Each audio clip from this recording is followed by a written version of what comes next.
चलो बढ़िया। ओके, हाँ भाई, सोच क्या है ये क्वेश्चन? आयनाइजेशन एनर्जी किसका ज्यादा होगा? हाँ सर, एक बार खुद से सोच के देखे थे। खुद से सोच के देखने वाले थे? ज्यादा होगा किसका और होगा? ऑक्सीजन का ज्यादा होगा। ऑक्सीजन में मतलब O2 का ज्यादा होगा कि O का ज्यादा होगा? ओ का। O का ज्यादा होगा, अच्छा। और N2 और N में? उसका उल्टा। उसका उल्टा। हाँ, वो तो हम खैर लास्ट क्लास में बता दिए थे, एक का जो ऑर्डर आएगा दूसरे का ऑर्डर जस्ट उल्टा होना चाहिए। किसको लगता है कि उनका आंसर सही है और उससे एक्सप्लेनेशन वाले पार्ट की बात कर सकते हैं? अद्वैत तो आंसर दे ही दिया, तो बाकी लोग बताओ भाई कि पहले वाले केस में हम केवल आंसर लिख देते हैं स्क्रीन पे। पहले वाले केस में उसमें हाफ फील्ड ऑर्बिटल है। हाफ फील्ड ऑर्बिटल है? नहीं, हाफ फील्ड ऑर्बिटल कोई रीजन नहीं है। चलो ठीक है, वो भी एक पॉइंट हो सकता है, देखते हैं।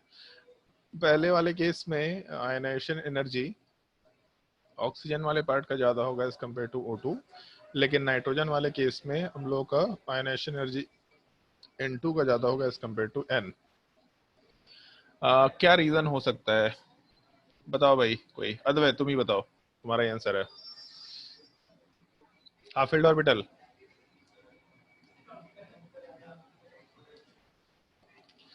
बताओ भाई अद्वैत। सर कुछ याद नहीं। याद नहीं है? आंसर छाप लिया कहीं से? याद नहीं है? नहीं सर। ओके। तो वही किए थे सर, दोनों में इलेक्ट्रॉनिक कॉन्फ़िगरेशन लिखे थे और फिर देखे थे क्या वो कि क्या देखे थे? किस में ट्रांजिशन हुआ है, और फिर उसमें से आइडेंटिफाई कर लिए थे। जो आप डायग्राम सिखाए थे ना कि सिग्मा और पाई नीचे रहेगा और सिग्मा स्टार और पाई स्टार ऊपर रहेगा, हाँ तो तो वैसे ही किए थे। अच्छा ठीक है, ये एक लॉजिक है, डिस्कशन करेंगे। और किसी को कोई आंसर लगता है कुछ भी? चलो भाई ध्यान दो। जैसे इस क्वेश्चन को हम यहीं पे डिस्कस कर ले रहे हैं, लेकिन इसका ठीक है, इसको यहीं पे डिस्कस कर लेते हैं, ज़्यादा बेटर है, ये मेरे हिसाब से ज़िंदगी भर याद रहेगा। जैसे जब हम लोग O2 का डायग्राम बना रहे थे, तो O2 के डायग्राम वाले पार्ट पहले नीचे 1s था, सामने 1s था, फिर इसका 2s था, फिर 2s था, फिर 2p एंड 2p वाला पार्ट था। तो एक काम करते हैं, हम लोग केवल वैलेंस शेल की बात करते हैं, क्योंकि जब हम लोग आयनाइजेशन एनर्जी की बात करेंगे तो आयनाइजेशन एनर्जी के टाइम पे हम लोग केवल वैलेंस शेल से मतलब रखते हैं, हम लोग बाकी चीज़ों से मतलब नहीं रखते। इलेक्ट्रॉन में सबसे आउटर मोस्ट इलेक्ट्रॉन को हटाने के कंसिडरेशन के हिसाब से काम कर रहे होते हैं। तो जैसे सबसे आउटर मोस्ट इलेक्ट्रॉन तो 2p में ऑक्सीजन का, तो हम लोग को केवल 2p वाले पार्ट से ही मतलब होगा। तो इस केस में एक ऑक्सीजन का 2p और दूसरे ऑक्सीजन का अगर हम लोग 2p कंसिडर करके चले, तो उसके हिसाब से जो मिक्सिंग होगा, उस मिक्सिंग वाले पार्ट में तुम लोग को बोला था कि सारा का सारा जो डायग्राम होता है ये एनर्जी के फॉर्मेट में होता है। तो इसके कॉम्बिनेशन से हम लोग का सबसे पहले एक सिग्मा बॉन्डिंग ऑर्बिटल बनता है, फिर उसके बाद पाई बॉन्डिंग ऑर्बिटल दो बनते हैं जो कि सेम एनर्जी पे होता है। फिर उसके बाद उसके ऊपर जाने पे पाई स्टार एंटी बॉन्डिंग बनता है, दोनों आपस में सेम एनर्जी पे, और उसके बाद सिग्मा बॉन्डिंग ऑर्बिटल वाला पार्ट रहेगा। तो जैसे अगर हम लोग ये डायग्राम वाले पार्ट को कंसिडर करना शुरू करें, तो उसके हिसाब से ऐसा कंसिडरेशन ले सकते हैं हम लोग कि अपने डायग्राम वाले पार्ट में जो O2 का डायग्राम है, उस O2 वाले पार्ट में हम लोगों के पास बड़ा सिंपल सा कंसिडरेशन है कि हम लोग के इलेक्ट्रॉन्स को फिल करते वक्त, जैसे ऑक्सीजन में हम लोग 2p जब लेते तो टोटल 4 इलेक्ट्रॉन्स होने चाहिए थे, मतलब ऐसा डायग्राम होता। दूसरे वाले ऑक्सीजन में भी टोटल 4 इलेक्ट्रॉन्स होने चाहिए थे, तो ऐसा कोई डायग्राम होता। तो जब यहाँ का 4 इलेक्ट्रॉन और इधर राइट साइड का 4 इलेक्ट्रॉन आपस में कॉम्बिनेशन में गया होता मॉलिक्यूलर ऑर्बिटल थ्योरी में, तो टोटल 8 इलेक्ट्रॉन्स थे। नीचे के सारे इलेक्ट्रॉन तो फिल कर चुके हैं हम लोग, 2p का और दोनों 2p का मिला के 8 इलेक्ट्रॉन जो था, उसमें से जब हम लोग इलेक्ट्रॉन का फिलिंग शुरू करेंगे तो पहले एक इलेक्ट्रॉन सबसे लोएस्ट एनर्जी में, फिर उसी का पेयरिंग हुआ, फिर उसके बाद नेक्स्ट इलेक्ट्रॉन, फिर उसके बाद सामने वाले पार्ट में एक इलेक्ट्रॉन, क्योंकि सेम एनर्जी या डिजेनरेट ऑर्बिटल्स में हम लोग पेयरिंग तब तक नहीं कराते जब तक कि सब सारे के सारे ऑर्बिटल सिंगली ऑक्यूपाइड ना हो जाए। फिर उसके बाद पेयरिंग कराएंगे तो टोटल 6 इलेक्ट्रॉन्स हुए, और उसके बाद पाई स्टार एंटी बॉन्डिंग वाले पार्ट में हम लोगों के पास एक एक इलेक्ट्रॉन एग्जिस्ट करता है। तो जैसे एक पॉइंट बहुत पहले भी डिस्कस किया था, जैसे हम लोग हाइब्रिड ऑर्बिटल की बात करते थे जब, तो बोला था कि हाइब्रिड ऑर्बिटल का जो एनर्जी होगा वो s वाला पार्ट और p वाले पार्ट के बीच में आएगा, क्योंकि बेसिकली हाइब्रिड ऑर्बिटल एक मिक्सचर है। मिक्सचर मतलब एवरेज की बात कर रहे हैं। तो एनर्जी का एक कॉम्बिनेशन है, lowest energy value highest energy value के बीच में कुछ वैल्यू आना चाहिए। तो सेम चीज अपना मॉलिक्यूलर ऑर्बिटल भी है। मॉलिक्यूलर ऑर्बिटल इन दोनों का कॉम्बिनेशन है। इन दोनों के कॉम्बिनेशन से कुछ ऑर्बिटल्स जो प्योर एटॉमिक ऑर्बिटल्स हैं उससे लोअर एनर्जी पे आ रहे हैं, ये 3 पार्ट, और कुछ उससे हायर एनर्जी पे जा रहे हैं।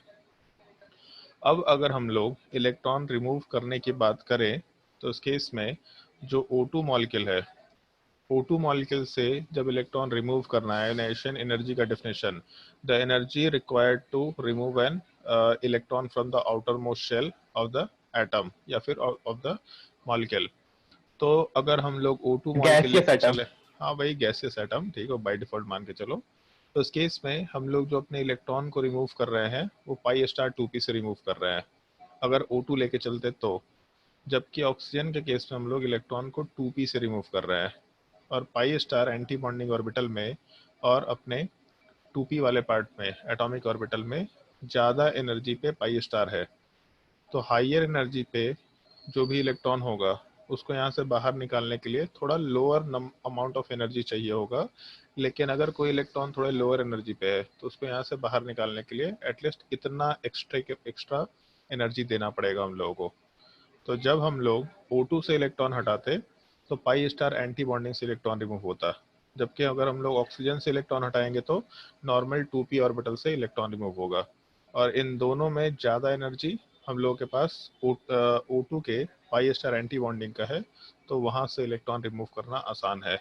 अगर इलेक्ट्रॉन रिमूव करना आसान है इसका मतलब सिंपली ये है कि जब हम लोग उसको जब हम लोग आयनाइजेशन एनर्जी के टर्म में बात करेंगे तो आयनाइजेशन एनर्जी के टर्म में जहाँ से इलेक्ट्रॉन रिमूव करना आसान है उसका आयनाइजेशन एनर्जी वाला पार्ट कम निकल के आएगा। तो O2 का आयनाइजेशन एनर्जी कम हो जाएगा और ऑक्सीजन का आयनाइजेशन एनर्जी थोड़ा हायर निकल के आएगा। सेम चीज़ नाइट्रोजन में अप्लाई करके देख लेते हैं। नाइट्रोजन वाले पार्ट में भी वैलेंस शेल 2p3 है, दूसरे वाले नाइट्रोजन में भी 2p3 है। तो सेम कॉम्बिनेशन, एक 2p ऑर्बिटल होगा, दूसरा 2p ऑर्बिटल वाला पार्ट होगा।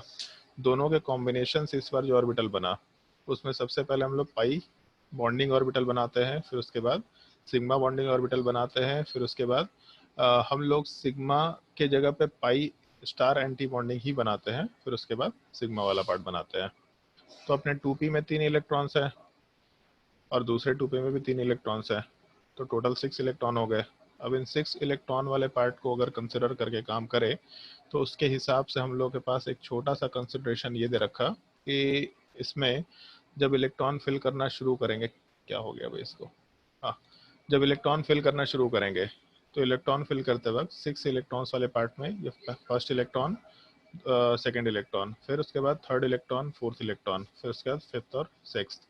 तो इसका मतलब इस बार अगर हम लोग सबसे हाईएस्ट एनर्जी वाले इलेक्ट्रॉन की बात करें तो N2 वाले पार्ट में जो इलेक्ट्रॉन है वो हम लोगों के सिग्मा बॉन्डिंग या सिग्मा 2p ऑर्बिटल में एग्जिस्ट कर रहा है। जबकि नाइट्रोजन के केस में, मतलब नाइट्रोजन एटम के केस में जो अपना इलेक्ट्रॉन है वो 2p में एग्जिस्ट कर रहा है और एनर्जी वाइज 2p का एनर्जी हाइयर है as compare to sigma 2p। इसका मतलब जिसका एनर्जी लोअर है वो ज़्यादा स्टेबल सिस्टम होगा। बहुत बार ये चीज़ बोला है, ज़्यादा स्टेबल सिस्टम मतलब लोअर एनर्जी, अनस्टेबल सिस्टम मतलब हायर एनर्जी। तो जिसका एनर्जी लोअर है वो ज़्यादा स्टेबल होगा, और अगर ज़्यादा स्टेबल होगा तो वहाँ से इलेक्ट्रॉन हटाना मुश्किल काम है। मतलब बेसिकली लोअर एनर्जी वाले ऑर्बिटल से इलेक्ट्रॉन हटाना मुश्किल काम है। तो यहाँ पे नाइट्रोजन से इलेक्ट्रॉन हटाना ज़्यादा ईजी काम है एज कम्पेयर टू N2। तो आयनाइजेशन एनर्जी का जो ऑर्डर है जस्ट उल्टा हो जाएगा, जिधर से इलेक्ट्रॉन हटाना मुश्किल है उसका एनर्जी थोड़ा ज़्यादा निकल के आएगा।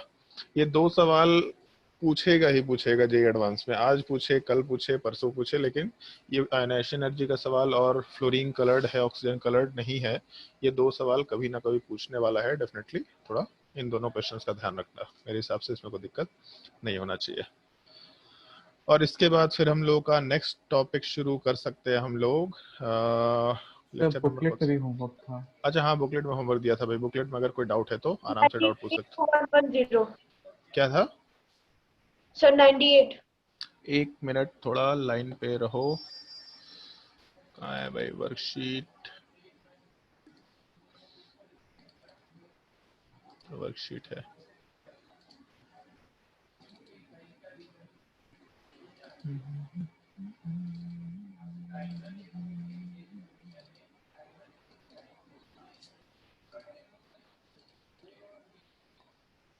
भाई बोलते जाना जो भी क्वेश्चन है। Sir, 98.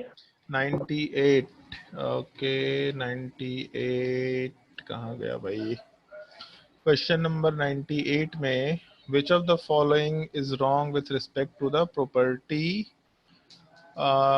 इसमें इसमें डाउट है क्या? ये बॉन्ड एंगल वाले पार्ट में डाउट है क्या? Yes, sir. बॉन्ड एंगल वाले पार्ट को अभी थोड़ा होल्ड पे रखो, ठीक है? ये बॉन्ड एंगल वाला पार्ट हम लोग एक काम करते हैं, आज हम पहले बॉन्ड एंगल डिस्कस कर लेते हैं, फिर उसके बाद हम लोग डाइपोल मोमेंट वाला पार्ट डिस्कस कर लेंगे, ठीक है? पहले बॉन्ड एंगल ही डिस्कस कर लेते हैं, इंटरेस्टिंग टॉपिक है, मजा आएगा इसमें, ठीक है? सर बाकी तीनों सर पार्ट में अगर डाउट हो। कौन सा? पैरामैग्नेटिक मूवमेंट भी नहीं पता। पैरामैग्नेटिक मोमेंट लास्ट क्लास में बताया था तुम लोगों ना। पैरामैग्नेटिक मोमेंट जो मैग्नेटिक मोमेंट है root under n into n plus 2 N plus 2. बताया था ना, Board magneton. ओन मैग्नेटॉन, है ना? सर मतलब 94 नंबर। उसी चीज को हम लोग पैरामैग्नेटिक मोमेंट भी बोलते हैं, बेसिकली दोनों में कोई डिफरेंस नहीं है, ठीक है? 94 नंबर, क्वेश्चन नंबर 94 अगर कंसिडर करें तो इसका ऑप्शन बी समझ में नहीं आ रहा था। Option B. यार जैसे हम इसको ऐसे क्वेश्चन के फॉर्मेट ए भी नहीं समझ में आ रहा था। हाँ ए बी, ए वाला पार्ट नहीं समझ में आएगा, इसको अभी के लिए थोड़ा होल्ड पे डालो। हम लोग एक छोटा सा रूल फॉलो करते हैं जिसको हम लोग बेंट रूल बोलते हैं, जिसको डिस्कशन करेंगे हम लोग बॉन्ड लेंथ वाले पार्ट में। तो उसमें नॉर्मली होता क्या है, शायद ये चीज पहले मेंशन भी किया था बेंट रूल वाले पार्ट में, एक बार ऐसे ही मेंशन किया था, इसको हम लोग बॉन्ड लेंथ पे डिस्कस करेंगे कि जो हम लोगों का ज्यादा इलेक्ट्रोनेगेटिव एटम होता है वो जिस बॉन्ड से अटैच्ड होता है उसमें परसेंटेज पी कैरेक्टर हाई हो जाता है। तो जैसे इसमें ऐसा है, मान लो ऑक्सीजन ऑक्सीजन के साथ दो फ्लोरीन दे रखे, तो हम लोग अगर इसको H2O2 के साथ कंपेयर करें तो इस केस में एक चीज़ है, फ्लोरीन ज़्यादा इलेक्ट्रोनेगेटिव एटम है, मतलब इस पार्टिकुलर बॉन्ड में पी कैरेक्टर बढ़ाएगा, और सेम टाइप से यहाँ भी पी कैरेक्टर बढ़ेगा। तो अगर इन दोनों में पी कैरेक्टर बढ़ेगा तो इस वाले पार्ट में एस कैरेक्टर बढ़ना शुरू होगा। उसको ऐसा समझ लो, टोटल एस ऑर्बिटल फिक्स्ड है, टोटल पी ऑर्बिटल फिक्स्ड है, तो अगर एक साइड में पी कैरेक्टर वाला पार्ट बढ़ रहा है तो पी कैरेक्टर कहाँ से बढ़ रहा होगा? तो किसी दूसरी जगह से पी वाले ऑर्बिटल के पार्ट को अपने तरफ खींचने की कोशिश कर रहा है।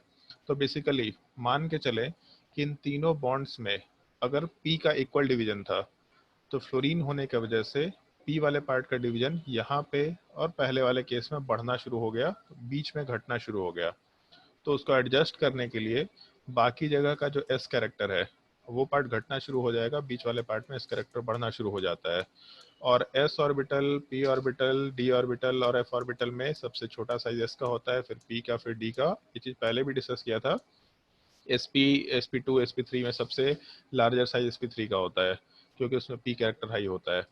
तो जब बॉन्ड के अंदर परसेंटेज एस कैरेक्टर हाई होगा तो उस केस में बॉन्ड का जो लेंथ है वो कम होना शुरू हो जाएगा। तो H2O2 से जब कंपैरिजन करेंगे तो भले ही दोनों में बॉन्ड ऑर्डर 1 है, बट नीचे वाले पार्ट में परसेंटेज एस कैरेक्टर हाई होने की वजह से, जो कि बेंट रूल से रिलेट करते हैं हम लोग, परसेंटेज एस कैरेक्टर हाई होने की वजह से हम लोग आराम से उसका बॉन्ड लेंथ थोड़ा छोटा कंसिडर कर सकते हैं। लेकिन इस टॉपिक को भी डिस्कस हम लोग नहीं कर रहे हैं, बस हम केवल हिंट दिए हैं ताकि इन फ्यूचर जब वापस से बोले तो तुम्हारा वो चीज़ रिवाइज हो जाए। क्योंकि जब हम लोग बॉन्ड लेंथ कंपेयर करते हैं तो उससे कंपैरिजन करते वक्त रेजोनेंस इफेक्ट भी आता है। तो अभी जैसे केमिस्ट्री का क्लासेस का फ्रीक्वेंसी बढ़ेगा तो हम उसमें सोच रहे हैं कि रेजोनेंस इफेक्ट वाला पार्ट तुम्हारा डिस्कस कर दें, ताकि हम लोग फिर आगे के टॉपिक्स में एटलीस्ट बॉन्ड लेंथ वाले पार्ट को काफ़ी इफेक्टिवली मेंशन कर लें। तो रेजोनेंस मेंशन करेंगे, रेजोनेंस मेंशन करने के बाद हम लोग ये बेंट रूल मेंशन करेंगे, और उसके बाद फिर हम लोग आराम से तुम्हारे बॉन्ड लेंथ को कंपेयर करने वाले पार्ट को डिस्कस कर लेंगे। उसमें ऑर्गेनिक केमिस्ट्री का जो कुछ पार्ट होगा वो सब भी डिस्कस कर लेंगे। तो उसके लिए हमको थोड़ा बहुत प्रियांश को और इसको आदित्य को ऑर्गेनिक केमिस्ट्री में मॉलिक्यूल का रिप्रेजेंटेशन कैसे होता है ये चीज़ बताना होगा। लास्ट ईयर अरविंद लोगों को बताया था, अरविंद, आदित्य को और इसमें ज्योत्सना को क्लास 10 से मेंशन किया था। अनूप से पूछना पड़ेगा कि उसको बॉन्ड रिप्रेजेंटेशन आता है कि नहीं आता, या फिर ऐसा भी कर सकते हैं, ठीक है, क्लास 11th का जो ऑर्गेनिक केमिस्ट्री का पार्ट है बेसिक इंट्रोडक्शन वो फिर से कर देंगे। जो लोग सुन रखे हैं उनका रिवीजन हो जाएगा, जो लोग नहीं सुन रखे वो लोग एक बार उस चीज़ को देख लेंगे। तो जैसे उसका बेसिक इंट्रोडक्शन होगा तो जो हम लोगों का बॉन्ड लेंथ है या फिर रेजोनेंस का स्ट्रक्चर है, एरोमेटिक कंपाउंड क्या होते हैं, उन सब चीज़ों का डिस्कशन हम लोग आराम से कैरी आउट वहाँ पे कर पाएंगे। तो अभी के लिए इस सवाल को बता तो दिया है, लेकिन इसमें बहुत ज़्यादा दिमाग मत लगाना, इस सवाल को थोड़ा मार्क करके रखना, आगे हम लोग डिस्कस करेंगे। इनफैक्ट जब बॉन्ड लेंथ कंपेयर कराएंगे तो जो जो क्वेश्चंस हैं वो सारे क्वेश्चंस हम वापस से कंसिडर करते चले जाएंगे, ठीक है। सर 94 का जो ऑप्शन ए था उसमें मतलब ऑक्सीडेशन स्टेट निकाल लिए, तो फिर उसमें H2O2 का O2 का 2 माइनस आया था और फिर O2F2 में 2 प्लस आया था, फिर वैसे कंपैरिजन किए तो तब भी वही सेम रिजल्ट आ गया। वैसे भी कंसिडरेशन ले करके चल सकते हैं, वो भी एक तरीका है। जैसे ऐसा ही एक और सवाल कहीं पे है, एग्जैक्टली हमको ध्यान नहीं है, एक सेकंड रुक जाओ दिखा देते हैं। ऑक्सीडेशन स्टेट निकालने का भी एक तरीका हम लोग फॉलो कर सकते हैं, कहीं पे आगे सवाल दे रखा है जो हमको ध्यान है। Dipole moment, polarity,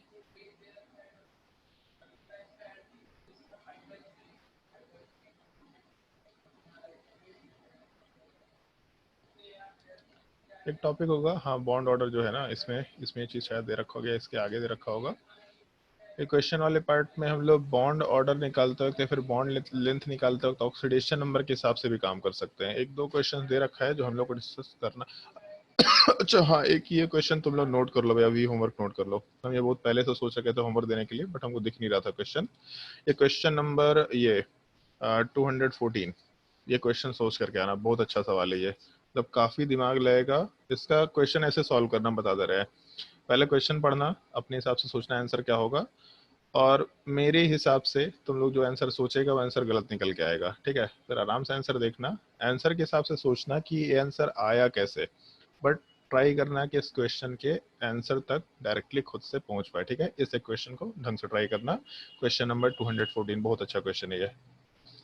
bond length का जो सवाल है XCF4 करके शायद दे रखा था, हाँ ये क्वेश्चन नंबर 222 वाला पार्ट। एक ये क्वेश्चन है जिसमें ऑक्सीडेशन नंबर से काम कर सकते हैं, क्वेश्चन नंबर 222। जब ऑक्सीडेशन नंबर के हिसाब से काम करेंगे तो कैलकुलेशन करना आसान हो जाता है। उसमें ये भी कि अगर ऑक्सीडेशन नंबर बढ़ेगा तो ऑक्सीडेशन नंबर बढ़ने का बेसिक मतलब क्या है, बेसिकली पॉजिटिव चार्ज बढ़ेगा, और अगर पॉजिटिव चार्ज बढ़ेगा तो फिर हम लोग ऐसा कंसिडर कर सकते हैं, पॉजिटिव चार्ज जितना ज़्यादा होगा उस केस में एटम का साइज उतना ही छोटा चलता चला जाएगा, तो वहाँ से भी हम लोग बॉन्ड लेंथ कंपेयर करते वक्त काम कर सकते हैं। ये भी एक पॉसिबिलिटी हो सकता है, इसमें कोई दिक्कत नहीं है, थोड़ा ध्यान रखना। बट अदरवाइज नॉर्मली इस तरह के क्वेश्चंस को जो हम लोग कंसिडर कर रहे हैं उसमें ऑक्सीडेशन नंबर के अलावा भी फैक्टर्स हो सकते हैं बॉन्ड लेंथ को कंपेयर करते वक्त। तो हम लोग जब बॉन्ड लेंथ डिस्कस करेंगे तो मल्टीपल फैक्टर्स को आराम से वहाँ पे डिस्कस कर लिया करेंगे, ठीक है। हाँ भैया, और बताओ कोई डाउट इसके अलावा। 75। क्वेश्चन नंबर 75, क्वेश्चन नंबर 75 में 75, yes sir. okay, if Z is the molecular axis then pi molecular orbitals are formed by the overlap of, अगर Z वाला पार्ट अपना molecular axis है तो पाई molecular orbital वाला पार्ट कैसे बन पाएगा, हम लोग को ये चीज कंसिडर करना है। तो molecular axis का मतलब शायद बोला था कि वहाँ पे सिग्मा बॉन्ड बनेगा, तो वहाँ पे यस पाई सर। बॉन्ड कभी नहीं बन सकता। तो इसका मतलब पहले ऑप्शन की बात करते हैं, एस वाला पार्ट कभी भी ऐसे ही रूल आउट हो जाता है कि पाई बॉन्ड बना नहीं सकता है। एस ब्लॉक ये sorry S orbital pi bond बना नहीं सकता। एक्स और वाई का ओरिएंटेशन सही नहीं, मतलब ऑर्बिटल ओवरलैप हो नहीं सकता। पीजेड और पीजेड लेकर के चले तो तो सिग्मा बॉन्ड बनेगा, ये भी पार्ट पाई बॉन्ड तो नहीं बना सकता है, सिग्मा बॉन्ड का फॉर्मेशन कर रहा होगा। और डी भी नहीं हो सकता है। लास्ट वाले ऑप्शन में भी नहीं हो सकता क्योंकि पी एक्स पीजेड और पी एक्स है। सर मेरे बुकलेट में यहाँ करेक्शन किया हुआ है, PX किया हुआ है लास्ट वाले ऑप्शन में। अच्छा, इसमें शायद करेक्शन नहीं किया हुआ है ना, पी एक्स किया हुआ है ना, ठीक है। Yes sir. ठीक है, वो मतलब प्रिंट आउट होने का क्लास में लास्ट ईयर भी डिस्कशन किए थे, इसका करेक्शन कर लेना भाई। जो बुकलेट है उसमें क्वेश्चन नंबर 75 में यहाँ पे P x plus P x होना चाहिए, तभी जा करके हम लोग पाई ऑर्बिटल वाले पार्ट का फॉर्मेशन करा सकते हैं। Sir 88। Question number 88। 88, question number 88 में which of the following species is paramagnetic, तो एनो सीओ तो होगा पैरामैग्नेटिक सर, लेकिन एनओ माइनस भी होगा ना। सीओ पैरामैग्नेटिक होगा 14, हाँ पैरामैग्नेटिक होगा। कौन सा बोल रहे हो? एनओ माइनस भी होगा ना। एनो माइनस का मतलब कितने इलेक्ट्रॉन्स हो गए? 16। 16, अगर 16 इलेक्ट्रॉन है तो सीयू पैरामैग्नेटिक होगा। 14 यस इलेक्ट्रॉन सर। है ना, 8 से 14 नहीं, नहीं होगा, नहीं होगा। नहीं।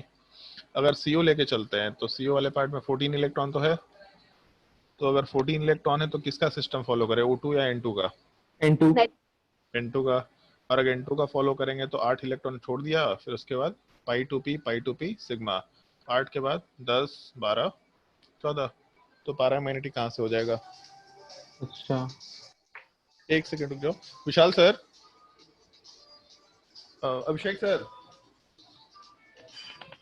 अभिषेक सर, थोड़ा विशाल सर को फोन दे दीजिए, लक्ष्य का फोन आ रहा है। हाँ, तो इसमें तो पैरामैग्नेटिक नहीं होगा, तो CO वाला पार्ट ठीक है सर। अपना आंसर नहीं होना चाहिए। और NO माइनस 15 1 16 है तो होगा ही होगा, हाँ पहला आंसर होगा। शायद और सर डाउट? डी दे रखा है शायद। ठीक है तो सर 92 सर।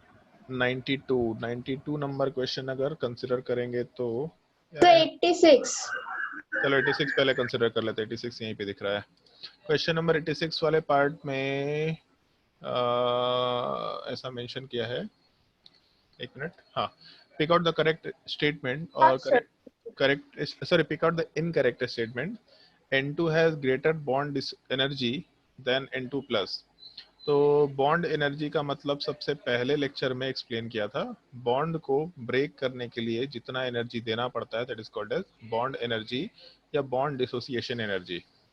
तो जो ज़्यादा स्टेबल होगा या जहाँ पे ज़्यादा स्ट्रॉन्गर बॉन्ड होगा उसको ब्रेक करने के लिए ज़्यादा एनर्जी देना भी पड़ेगा, तो इसका मतलब बॉन्ड एनर्जी वाला पार्ट ज़्यादा निकल के आना चाहिए। तो N2 का बॉन्ड ऑर्डर 3 होता है, N2 प्लस लेंगे तो बॉन्ड ऑर्डर 2.5 होगा, इसका मतलब ज़्यादा बॉन्ड ऑर्डर, ज़्यादा बॉन्ड स्ट्रेंथ, ज़्यादा बॉन्ड डिसोसिएशन एनर्जी। पहला स्टेटमेंट सही है तो ये अपना आंसर नहीं हो सकता क्योंकि इनकरेक्ट पूछा है। O2 has lower bond dissociation energy than O2 plus. O2 का बॉन्ड ऑर्डर 2 होता है और O2 प्लस में एंटी बॉन्डिंग से एक इलेक्ट्रॉन हटाएंगे तो 2.5, तो ये भी ठीक दे रखा, ये भी आंसर नहीं हो सकता। Bond length in N2 plus is less than N2। N2 plus का बॉन्ड ऑर्डर 2.5 था, तो बॉन्ड लेंथ तो ज़्यादा होगा, इसका मतलब ये गलत दे रखा है, तो ये आंसर अपना हो जाएगा। और bond length in NO plus is less then in NO। 15 electrons है, अगर 15 है तो N2 का सिस्टम फॉलो करेंगे। तो जब N2 लेते तो बॉन्ड ऑर्डर 3 होता, जब NO प्लस लिए मतलब इलेक्ट्रॉन हटाए तो बॉन्ड ऑर्डर 2.5 लिए, तो bond length in NO plus, D option में आंसर दिख रहा है मेरे को, तो डी डी ऑप्शन है वाला। सर। अच्छा सॉरी, N2 प्लस 15 इलेक्ट्रॉन, हाँ ठीक ठीक ठीक ठीक, गलती हम। अगर हम लोग N2 लेकर के चलते तो N2 में 14 इलेक्ट्रॉन तो NO में है, इसका बॉन्ड ऑर्डर वाला पार्ट 3 होगा और NO वाले पार्ट का बॉन्ड ऑर्डर वाला पार्ट 2.5 होगा, तो बॉन्ड ऑर्डर ज़्यादा है मतलब बॉन्ड लेंथ अपना कम होगा, ठीक है। मतलब मेरे हिसाब से डी ऑप्शन वाला पार्ट सही है, तो ये भी अपना आंसर नहीं होगा, आंसर सी आंसर होना चाहिए। बॉन्ड डिसोसिएशन एनर्जी का मतलब बॉन्ड को ब्रेक करने के लिए जितना एनर्जी चाहिए होगा, और ज़्यादा बॉन्ड स्ट्रेंथ तो ज़्यादा एनर्जी ब्रेक करने के लिए रिक्वायर्ड होगा। और कोई डाउट? 92। 92, उससे पहले भी कोई सवाल पूछा था क्या? एक 97 पूछा था ना, चलो नहीं 92 देखते 92 हैं। ही पूछा था। अच्छा 92, क्वेश्चन नंबर 92 वाले पार्ट में क्वेश्चन नंबर 91 बन गया। Yes sir. नहीं सर। हाँ तो क्वेश्चन नंबर 91 पूछो ना पहले। यस सर 91 भी। क्वेश्चन नंबर 91 देखो, एक्चुअल में 91 वाले पार्ट में हम लोग ये कंसिडर करके चल इसमें तो भी रहे हैं, ऑक्सीडेशन स्टेट यूज कर लिए। ऑक्सीडेशन स्टेट तो ज़्यादा यूज़ करने की ज़रूरत नहीं है। एक्चुअल में सवाल में जो पूछा है हम लोगों का O2 का, सॉरी ऑक्सीजन का बॉन्ड लेंथ पूछा है, तो अगर ऑक्सीजन का बॉन्ड लेंथ पूछा है तो पहला मॉलिक्यूल अगर ढंग से देखे तो ऐसा कंसिडर कर सकते हैं हम लोग। ये पहले वाले केस में हम लोग के पास KO2 मतलब K प्लस और O2 माइनस दे रखा, डाई एटॉमिक स्पीसीज। दूसरे वाले केस में O2 दे रखा, तीसरे वाले केस में O2 प्लस दे रखा ASF6 माइनस, तो यहाँ से O2 प्लस, और लास्ट वाले केस में K2O2 मतलब 2 K प्लस है और O2 2 माइनस है, तो इस केस में O2 माइनस, O2 प्लस और O2 2 माइनस, तो सीधा मॉलिक्यूलर ऑर्बिटल थ्योरी अप्लाई कर सकते हैं। लास्ट क्लास में क्वेश्चन कराया था इस फॉर्मेट का, तो वहाँ से सवाल सॉल्व हो जाएगा, ठीक है। क्वेश्चन नंबर 92, KO2 का कैसा स्ट्रक्चर बनेगा अगर वो होता है तो? जैसे क्लास 10th में ये चीज़ पढ़ा था, मान लो MgO है तो इसका स्ट्रक्चर हम लोग बना सकते हैं ना, लेविस स्ट्रक्चर। Mg2+ होता है और O2- जो होता है, तो O2 वाले पार्ट में हम लोग ऐसे डॉट करके सारे इलेक्ट्रॉन्स मेंशन कर देते हैं और अच्छा, Mg के आयनिक इलेक्ट्रॉन को हटाते स्ट्रक्चर हैं। बनेगा। हाँ, तो आधा पार्ट उसका आयनिक है और आधा पार्ट इसका कोवेलेंट है। तो O2 कोवेलेंट है, बट K+O2- ये पार्ट आयनिक स्ट्रक्चर है। और जब जैसे एक टर्म थोड़ा ध्यान रखना, जैसे मान लो ऐसा होता है Na2O, तो एक ऑक्सीजन है बेसिकली O2-, तो यहाँ पे हम लोग ऑक्साइड वर्ड यूज करते हैं। जब सुपर O2 ऑक्साइड। होता है तो O2 वाले पार्ट में हम लोग परऑक्साइड वर्ड यूज करते हैं। जैसे Na2O2 हो गया या K2O2 हो गया, जैसे लास्ट में दे रखा था K2O2, तो यहाँ पे peroxide word basically H2O2 peroxide है तो Na2O2 परऑक्साइड। और अगर O2- होता है जैसे KO2, मतलब O2- हुआ, तो यहाँ पे हम लोग टर्म सुपर ऑक्साइड यूज करते हैं। ठीक है। क्वेश्चन नंबर 92 में when N2 goes to N2+, the nitrogen bond distance, अगर N2 से N2+ में जाएंगे तो बॉन्ड ऑर्डर वाला पार्ट अपना डिक्रीज करेगा, और अगर बॉन्ड डिक्रीज करेगा तो बॉन्ड लेंथ सर वाला मेरा पार्ट। डी आ रहा था लेकिन डी दे रखा है। चलो देख लेते हैं एक बार। पहले वाले केस में तो बॉन्ड लेंथ इंक्रीज करेगा, ठीक है। दूसरे वाले केस में O2 से O2+ में जाएंगे तो बॉन्ड ऑर्डर वाला पार्ट इंक्रीज करेगा, मतलब बॉन्ड डिस्टेंस वाला पार्ट डिक्रीज करेगा। तो पहले में Yes, इंक्रीज होना चाहिए, दूसरे में डिक्रीज होना चाहिए, मतलब ऑप्शन बी आंसर होगा। B. ठीक है, उसका चेंज कर लेना, ऐसा चेंज कर लेना, ऑप्शन बी आंसर होगा। और कोई डाउट? 95। क्वेश्चन नंबर 95 वाले पार्ट में the correct order in which O2, अभी के लिए छोड़ दो इस सवाल को। इसमें जो ये O3 वाला पार्ट दे रखा है यहाँ पे, ये O3 वाला जो पार्ट है, इसमें रेजोनेंस के बेसिस पे हम लोग काम कर पाएंगे, इसलिए इस चीज को अभी के लिए छोड़ सकते हैं, थोड़ा अभी के लिए छोड़ दो। और कोई डाउट?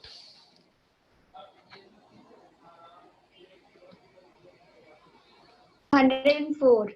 104 में which of the following statement are correct? There is a single bond in FO+। चलो इस चीज को डिस्कस कर लेते हैं, एक मिनट। इसका बी ऑप्शन नहीं समझ में आया। ओके, बी ऑप्शन ही डिस्कस कर लेते हैं। 104 वाले पार्ट के बी ऑप्शन में एफ एंड, यार उधर थोड़ा प्रिंटिंग एरर है, होगा। एफ एंड ओ होगा यहाँ पे। F and O are further apart in FO- than in FO+। तो फर्दर अपार्ट का मतलब है बॉन्ड लेंथ की बात कर रहे हैं। तो जब FO- लेंगे तो कितने इलेक्ट्रॉन्स हो जाएंगे टोटल? 18। तो 18 का मतलब है कि हम लोग के एंटी बॉन्डिंग वाले पार्ट में जब हम लोग इलेक्ट्रॉन फिल करेंगे तो 16 में तो एक एक इलेक्ट्रॉन होता है, तो 17 + 18, मतलब अपना बॉन्ड ऑर्डर वाला पार्ट 1 के बराबर निकल के आ जाएगा। पूरा डिटेल में डिस्कस नहीं कर रहा, बट बॉन्ड ऑर्डर 1 के बराबर आ जाएगा। और FO+ लेके चलते हैं 16. तो 16, इसका मतलब बॉन्ड ऑर्डर वाला पार्ट 2 के बराबर निकल के आ जाएगा। तो F and O are further apart in FO-, bond order 1 है, मतलब बॉन्ड लेंथ ज़्यादा होगा, तो ठीक है, बी ऑप्शन वाला पार्ट करेक्ट ऑप्शन होगा। वैसे एक चीज़ है, हमको क्योंकि O2 का बॉन्ड ऑर्डर याद है 2 होता है, तो हम उसी से चीज़ों को रिलेट कर सकते हैं। जैसे FO+ है, तो FO+ में टोटल इलेक्ट्रॉन 16 है। कभी भी आइसो इलेक्ट्रॉनिक स्पीसीज होंगे, आइसो इलेक्ट्रॉनिक का मतलब हो गया हम लोग इलेक्ट्रॉन्स वाले पार्ट सेम कंसिडर करते हुए काम कर रहे हैं। आइसो इलेक्ट्रॉनिक स्पीसीज का बॉन्ड ऑर्डर हमेशा सेम होगा, डायरेक्टली बोला जा सकता है। तो N2 में 14 इलेक्ट्रॉन, NO+ में 14 इलेक्ट्रॉन, हमेशा बॉन्ड ऑर्डर सेम रहेगा, वहां से डायरेक्टली इस चीज को ध्यान रख सकते हैं। ठीक है, हमेशा सीधा बॉन्ड ऑर्डर कैलकुलेट मत करना। इन सब चीज़ों में बहुत सारी चीज़ें स्किप करके, 2-4 स्टेप स्किप करके डायरेक्टली लास्ट का पार्ट से कैलकुलेशन करना। जैसे ऑक्सीजन में हमको मालूम था कि बॉन्ड ऑर्डर 2 था, तो अगर ऑक्सीजन में बॉन्ड ऑर्डर 2 था और पाई स्टार में एक एक इलेक्ट्रॉन थे, तो जब पाई स्टार में 2 इलेक्ट्रॉन बढ़ गए तो बॉन्ड ऑर्डर 1 यूनिट घट जाएगा। तो इसलिए हम डायरेक्टली वहां से आंसर 1 बोल पाए थे। और कोई डाउट? सर इसी का पहला ऑप्शन। इसी का पहला option, there is a single bond in FO+, तो अब तो बन गया होगा। बॉन्ड ऑर्डर कितना निकल के आया था FO+ में, बताओ भाई।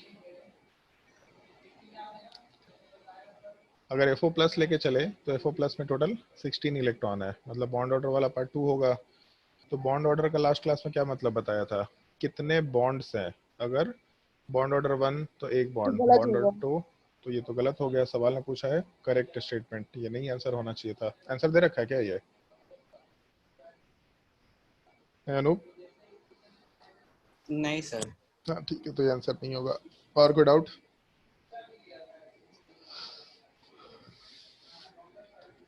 106. 106। आज जिसने पूरा सवाल बना के आई है।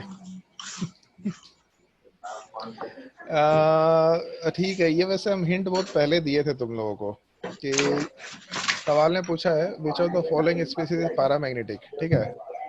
तो अगर वैलेंस शेल में या फिर कंबाइंड एटम्स में ऑड इलेक्ट्रॉन्स हुए तो डेफिनेटली वहां पे पैरामैग्नेटिक स्पीसीज होगा ही होगा, क्योंकि ऑड इलेक्ट्रॉन होने पे हम लोग कभी भी कॉम्बिनेशन में एक पेयर की बात नहीं कर सकते, सारे इलेक्ट्रॉन को पेयर में कन्वर्ट नहीं कर सकते। जब 3 है तो 3 को हम लोग 100% पेयर में ब्रेक नहीं कर सकते, हमेशा 2 और 1 में ब्रेक करना पड़ेगा। तो वही चीज यहाँ पे पूछा है, which of the following oxide is expected to exhibit paramagnetic behaviour. तो एक चीज तो तुम लोग को बोला था कि जब भी कभी डाई एटॉमिक स्पीसीज देगा तभी हम लोगों को मॉलिक्यूलर ऑर्बिटल थ्योरी अप्लाई करना है, otherwise molecular orbital theory apply नहीं करना है हम लोग को। बहुत ही सिंपल सा केस है जो हम लोग को ध्यान रखते हुए काम करना है। अगर मान लो हम लोग CO2 लेके चले तो try atomic, SO2 try atomic, ClO2 try atomic, SiO2 try atomic. तो अगर इसमें पैरामैग्नेटिक बिहेवियर देखना है तो MOT से काम नहीं कर सकते। क्या कर सकते हैं, तो CO2 वाले पार्ट का लेविस स्ट्रक्चर बना लेते हैं, सारे के सारे इलेक्ट्रॉन पेयर्ड है, मतलब डायमैग्नेटिक निकल के आएगा। SO2 वाला पार्ट, इसका जब लेविस स्ट्रक्चर बनाएंगे तो S double bond oxygen, double bond oxygen और एक लोन पेयर, मतलब सारे इलेक्ट्रॉन पेयर्ड हैं डायमैग्नेटिक। फिर ClO2 क्लोरीन वाले पार्ट में टोटल 7 वैलेंस इलेक्ट्रॉन होता है और ऑक्सीजन वाले पार्ट में टोटल 6 वैलेंस इलेक्ट्रॉन होता है। ये लड्डू हो गया। 6 इंटू 2 मतलब 12 हो गया, 12 प्लस 7 वाला पार्ट, मतलब टोटल इसमें वैलेंस इलेक्ट्रॉन 19 है। तो कभी भी सारे के सारे पार्ट पेयर में ब्रेक नहीं होंगे। ClO2 का स्ट्रक्चर कुछ ऐसा निकल के आना चाहिए, 2 इलेक्ट्रॉन, 4 इलेक्ट्रॉन, 6 इलेक्ट्रॉन और एक 7 इलेक्ट्रॉन। और अगर एक अनपेयर्ड इलेक्ट्रॉन निकल के आ गया इसका मतलब आराम से पैरामैग्नेटिक स्पीसीज बोल सकते हैं हम लोग इसको। और SiO2, ऑल्दो SiO2 एग्जिस्ट नहीं करता बट फिर भी अगर एग्जिस्ट करता तो डबल बॉन्ड ऑक्सीजन जैसे CO2 के जैसा था वैसे ही कंसिडर कर सकते हैं। ये भी आंसर नहीं हो पाएगा। और कोई डाउट? जल्दी बताओ भाई, और कोई डाउट?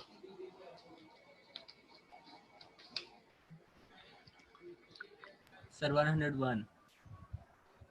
101 क्वेश्चन नंबर 101 में, सर इसका ऑप्शन सी जो है वो ये भी बॉन्ड लाइन से रिलेटेड है, इसलिए नहीं बन रहा था। और चलो ठीक है, अब तो 101 का C ऑप्शन तो बता दिया ना, अभी जस्ट ऊपर डिस्कस किया था कि O2F2 वाले पार्ट पे ऑक्सीडेशन नंबर से भी लॉजिक निकाल सकते हैं, बेंट रूल वाला पार्ट ही मेंशन कर दिया था, तो इसका C ऑप्शन तो अब बन जाना चाहिए। पहले दूसरे तीसरे ऑप्शन में अगर डाउट हो तो पूछ लो। पहला में डाउट है, चलो ध्यान दो। तो पहले वाले क्वेश्चन में बोला है N2F3 plus is planar at each nitrogen atom. तो 2 नाइट्रोजन है, दोनों को ऐसे ही बना दिया।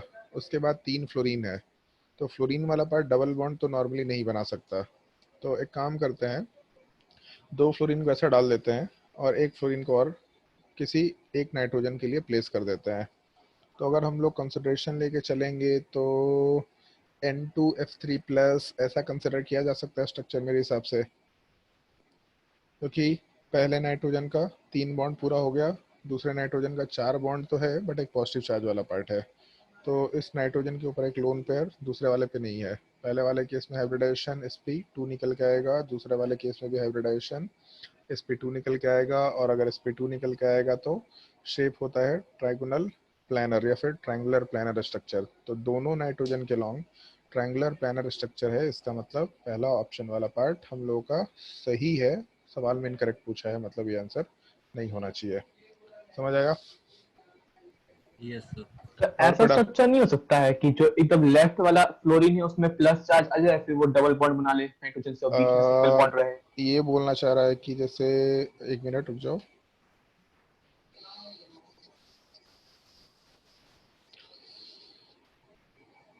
ऐसे स्ट्रक्चर की बात कर रहे हैं क्या? नाइट्रोजन, नाइट्रोजन, फ्लोरीन, फ्लोरीन और उसके अलावा यहाँ पे फ्लोरीन प्लस फ्लोरीन प्लस, तो फ्लोरीन और प्लस डबल जो बॉन्ड। है तो प्लस चार्ज तो लेकिन हमेशा सेंट्रल एटम पे ऐसा होता है। Yes sir. इन जनरल ऐसा बना सकते हैं, लेकिन इसमें 2 गलतियां हैं। गलती ये है कि लॉजिकल ही बात कर रहे हैं हम, ठीक है अभी के लिए, आगे तो ये रूल भी है बेसिकली। फ्लोरीन और नाइट्रोजन में ज्यादा इलेक्ट्रोनेगेटिव कौन सा है? फ्लोरीन। फ्लोरीन। तो इलेक्ट्रोनेगेटिव एटम के ऊपर पॉजिटिव चार्ज नहीं जाना चाहेगा, क्योंकि जो इलेक्ट्रोनेगेटिव एटम है वो इलेक्ट्रॉन खींचने के टेंडेंसी में होता है। तो ये सबसे ज़्यादा इलेक्ट्रोनेगेटिव एटम, इससे कौन इलेक्ट्रॉन खींच पाएगा? तो इसके ऊपर पॉजिटिव चार्ज बनाना ही पॉसिबल नहीं है, इसलिए ये नहीं होना चाहिए नॉर्मली। फिर भी अगर बन जाता है तो अगर F+ बनता भी है तो उस केस में नाइट्रोजन वाला पार्ट अपना लोन पेयर्स को कोऑर्डिनेट करके उसके साथ आराम से बॉन्ड बना लेगा, ताकि नाइट्रोजन के ऊपर फिर से प्लस चार्ज निकल के आ जाए। ठीक है, ओके सर। और कोई डाउट किसी सर क्वेश्चन में? C2 2- का स्ट्रक्चर कैसा बनेगा? C2 2- का स्ट्रक्चर ऐसा बनेगा। क्लास 10th में इथाइन पढ़ा था। हाँ। इथाइन वाले पार्ट से H+ हटा दो, इधर से H+ हटा दो। इसी चीज को हम लोग कार्बाइड आयन भी बोलते हैं। ये कार्बाइड, ये वर्ड यूज किया जाता है। तो जैसे कैल्शियम कार्बाइड CaC2, मतलब Ca2+ और C2 2-। इसमें C2 2- इथाइन वाले पार्ट की तरफ से आया हुआ है। और कोई डाउट?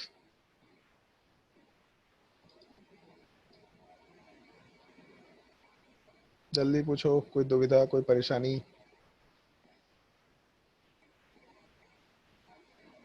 किसी को कोई डाउट नहीं है? चलो तो एक काम करते हैं, आज हम लोग बॉन्ड एंगल कंपेयर करते हैं। वैसे भी टाइम तो 7:10 हो गया, तो बॉन्ड एंगल कंपेयर करते हैं। बड़ा मजेदार टॉपिक है।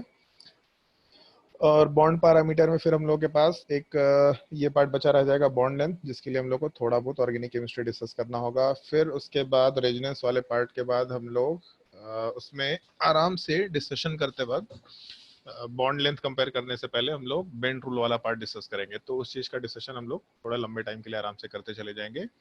एक काम करते हैं, हम लोग शुरू करते हैं। 1 मिनट। सर केमिकल बॉन्डिंग में और लगभग कितना लेक्चर लगेगा? यार केमिकल बॉन्डिंग एक्चुअल में अथाह चीज़ है थोड़ा, तो नंबर ऑफ लेक्चर्स ऐसा कोई काउंटेड नहीं है। बट इन जनरल जैसे मान के चलो कि क्लास 11th का केमिकल बॉन्डिंग अगर अच्छे से पढ़ाया जाए तो ऑलमोस्ट 40 से 50 दिन का टॉपिक है, क्लास 11th का केवल। फिर क्लास 12th का टॉपिक जैसे बॉन्ड लेंथ हो गया तुम्हारा, मल्टी सेंटर्ड बॉन्डिंग हो गया, फिर उसके बाद थर्मल स्टेबिलिटी, सॉलिबिलिटी। मतलब अगर हम तुमको चाहे तो अप्रोक्सीमेटली जैसे एक नॉर्मल जो क्लासमेट का कॉपी आता है ना, थोड़ा मोटा सा 150 रुपए के अराउंड का जो कॉपी अच्छा। आता है, उस तरह का कॉपी पूरा केमिकल बॉन्डिंग में खत्म किया जा सकता है। तो रजिस्टर वाला हाँ, रजिस्टर वाला। मेरे पास है, दिखाऊं? हाँ, तू कैसे दिखाएगा बता मेरे को अभी। वीडियो ऑन करेगा। नालायक आदमी। तो जो रजिस्टर वाला कॉपी है, उस कॉपी में केमिकल बॉन्डिंग पूरा का पूरा चल सकता है, काफी मोटा। जैसे स्पाइरल बाइंडिंग का जो कॉपी आता है ना, वो स्पाइरल बाइंडिंग की कॉपी के साइज का केमिकल बॉन्डिंग आराम से हम लोग कवर कर सकते हैं। अब केमिकल बॉन्डिंग एक तरीके से एक जनरल टॉपिक है। प्रॉब्लम ये होता है कि हम कभी आज तक बोकारो में कभी केमिकल दिखाने भी बॉन्डिंग लग गया। हम नहीं देख पा रहे इसका वीडियो। अच्छा है, नहीं देख रहे, कम से कम इसका शक्ल तो नहीं दिखेगा। तो शक्ल नहीं दिखा रहा, बस कॉपी दिखा रहा है। नालायक एकदम। तो हम केमिकल बॉन्डिंग एक्चुअल में कभी पढ़ा नहीं पाए, पूरे बोकारो में अच्छे से कभी नहीं पढ़ा पाए। ये रीजन नहीं है कि हमको आता नहीं है, रीजन ये है कि टाइम नहीं है। अगर हम केमिकल बॉन्डिंग बहुत डिटेल में डिस्कस करने लग गए ना, तो वही सर स्कूल में एग्जाम है सर, थर्मोडायनेमिक्स आ रहा है सर, गैसीय स्टेट आ रहा है सर। और जब तक आप केमिकल बॉन्डिंग डिटेल में नहीं पढ़ते हैं तब तक आप इनऑर्गेनिक केमिस्ट्री अच्छे से नहीं सीख सकते। उसमें इनऑर्गेनिक केमिस्ट्री का 11th से लेकर 12th तक का सारा जो समझने वाला पार्ट है वो सब हम लोग केमिकल बॉन्डिंग में डिस्कस करते हैं। अगर डिटेल में पढ़ाया जाए तो अप्रोक्सीमेटली 2 महीना चलेगा, मतलब रेगुलर क्लासेस के हिसाब से मेरे हिसाब से 30 लेक्चर लगने चाहिए। 2 महीना लगातार केमिकल बॉन्डिंग चल सकता है। तो तुम लोगों का सिलेबस तो थोड़ा फास्टली भी चलता है, लेक्चर 15 नंबर चल रहा है, उससे पहले भी कुछ लेक्चर्स हुए थे जो लोग शायद मार्क नहीं किए थे। बट मेरे हिसाब से कुछ जनरल टॉपिक्स अभी खत्म हो जाएंगे 2-3-4 लेक्चर में, तो उसके बाद हम लोग आराम से धीरे धीरे उन सब टॉपिक्स को पढ़ सकते हैं, उसमें कोई दिक्कत नहीं आएगा। लेकिन पहले हम लोग केमिकल बॉन्डिंग अच्छे से डिस्कस करेंगे, तब उसके बाद आराम से बाकी टॉपिक्स में मूव करेंगे। देखते हैं कब तक कंप्लीट होगा। चलो ध्यान दो, जैसे हम लोग हेडिंग वाले पार्ट में इस बार आज कंपैरिजन कर रहे हैं पहले बॉन्ड एंगल वाले पार्ट का। बड़ा सिंपल सा कंसेप्ट है और एक्चुअल में मजेदार कंसेप्ट है, थोड़ा लॉजिकल कंसेप्ट भी है, जिसमें हम लोग वेस्पर थ्योरी वाले पार्ट का थोड़ा सा रोल यूज करके चलते हैं। जैसे उसमें मेंशन किया था रिपल्शन के ऑर्डर में लोन पेयर रिपल्शन सबसे हाईएस्ट होता है, फिर उसके बाद Bond loan pair. Pair bond pair repulsion होता है, और सबसे लास्ट में बॉन्ड पेयर रिपल्शन होता है। और उसमें भी ट्रिपल बॉन्ड का सबसे ज्यादा रिपल्शन होना चाहिए, फिर डबल बॉन्ड का, फिर सिंगल बॉन्ड का। ऑल्दो ट्रिपल बॉन्ड एग्जिस्ट नहीं करता, लेकिन फिर भी मेंशन कर लेते हैं, क्योंकि ट्रिपल बॉन्ड का मतलब ज्यादा इलेक्ट्रॉन पेयर्स हैं। अगर ज्यादा इलेक्ट्रॉन पेयर हैं तो रिपल्शन का फैक्टर भी ज्यादा होगा, बट मोस्टली काम इससे रहेगा हम लोगों को। उसमें भी थोड़ा बहुत बॉन्ड एंगल में हम लोग बैक बॉन्डिंग का कंसेप्ट इंट्रोड्यूस करते हैं, होता है वहां पे भी कंसेप्ट में आता है, लेकिन अभी हम लोग कुछ जनरल पॉइंट्स की बात कर रहे हैं, तो बैक बॉन्डिंग की हम लोग को जरूरत नहीं है, क्योंकि जब हम लोग बैक बॉन्डिंग पढ़ेंगे तो वहां पे सीधा बॉन्ड एंगल का सवाल होगा उसके एप्लीकेशन में। तो अगर ये बेसिक पार्ट मालूम होगा तो बैक बॉन्डिंग पढ़ना हम लोग के लिए आसान हो जाता है। आएंगे उस चीज पे हम लोग, बैक बॉन्डिंग क्या होता है, ब्रिज बॉन्डिंग क्या होता है। खैर अभी बॉन्ड एंगल पे आते हैं। जैसे पहले वाले केस में हम लोग डिस्कस करते थे sp हाइब्रिडाइजेशन, तो आदित्य बताओ अभी एंगल कितना होता है इसमें sp में? 180. 180 लीनियर शेप था तो 180 डिग्री एंगल। मान लो अगर हम लोग sp2 की बात करते हैं तो प्रियांश एंगल कितना होगा? 120 120। अगर हम लोग sp3 हाइब्रिडाइजेशन की बात करते हैं तो उसके इसमें हम लिख देते हैं 9 डिग्री। 28 minutes. ठीक है, उतना 28 हमको नहीं चाहिए। अगर हम लोग sp3d की बात करते हैं तो अद्वैय बताओ कितना एंगल होगा?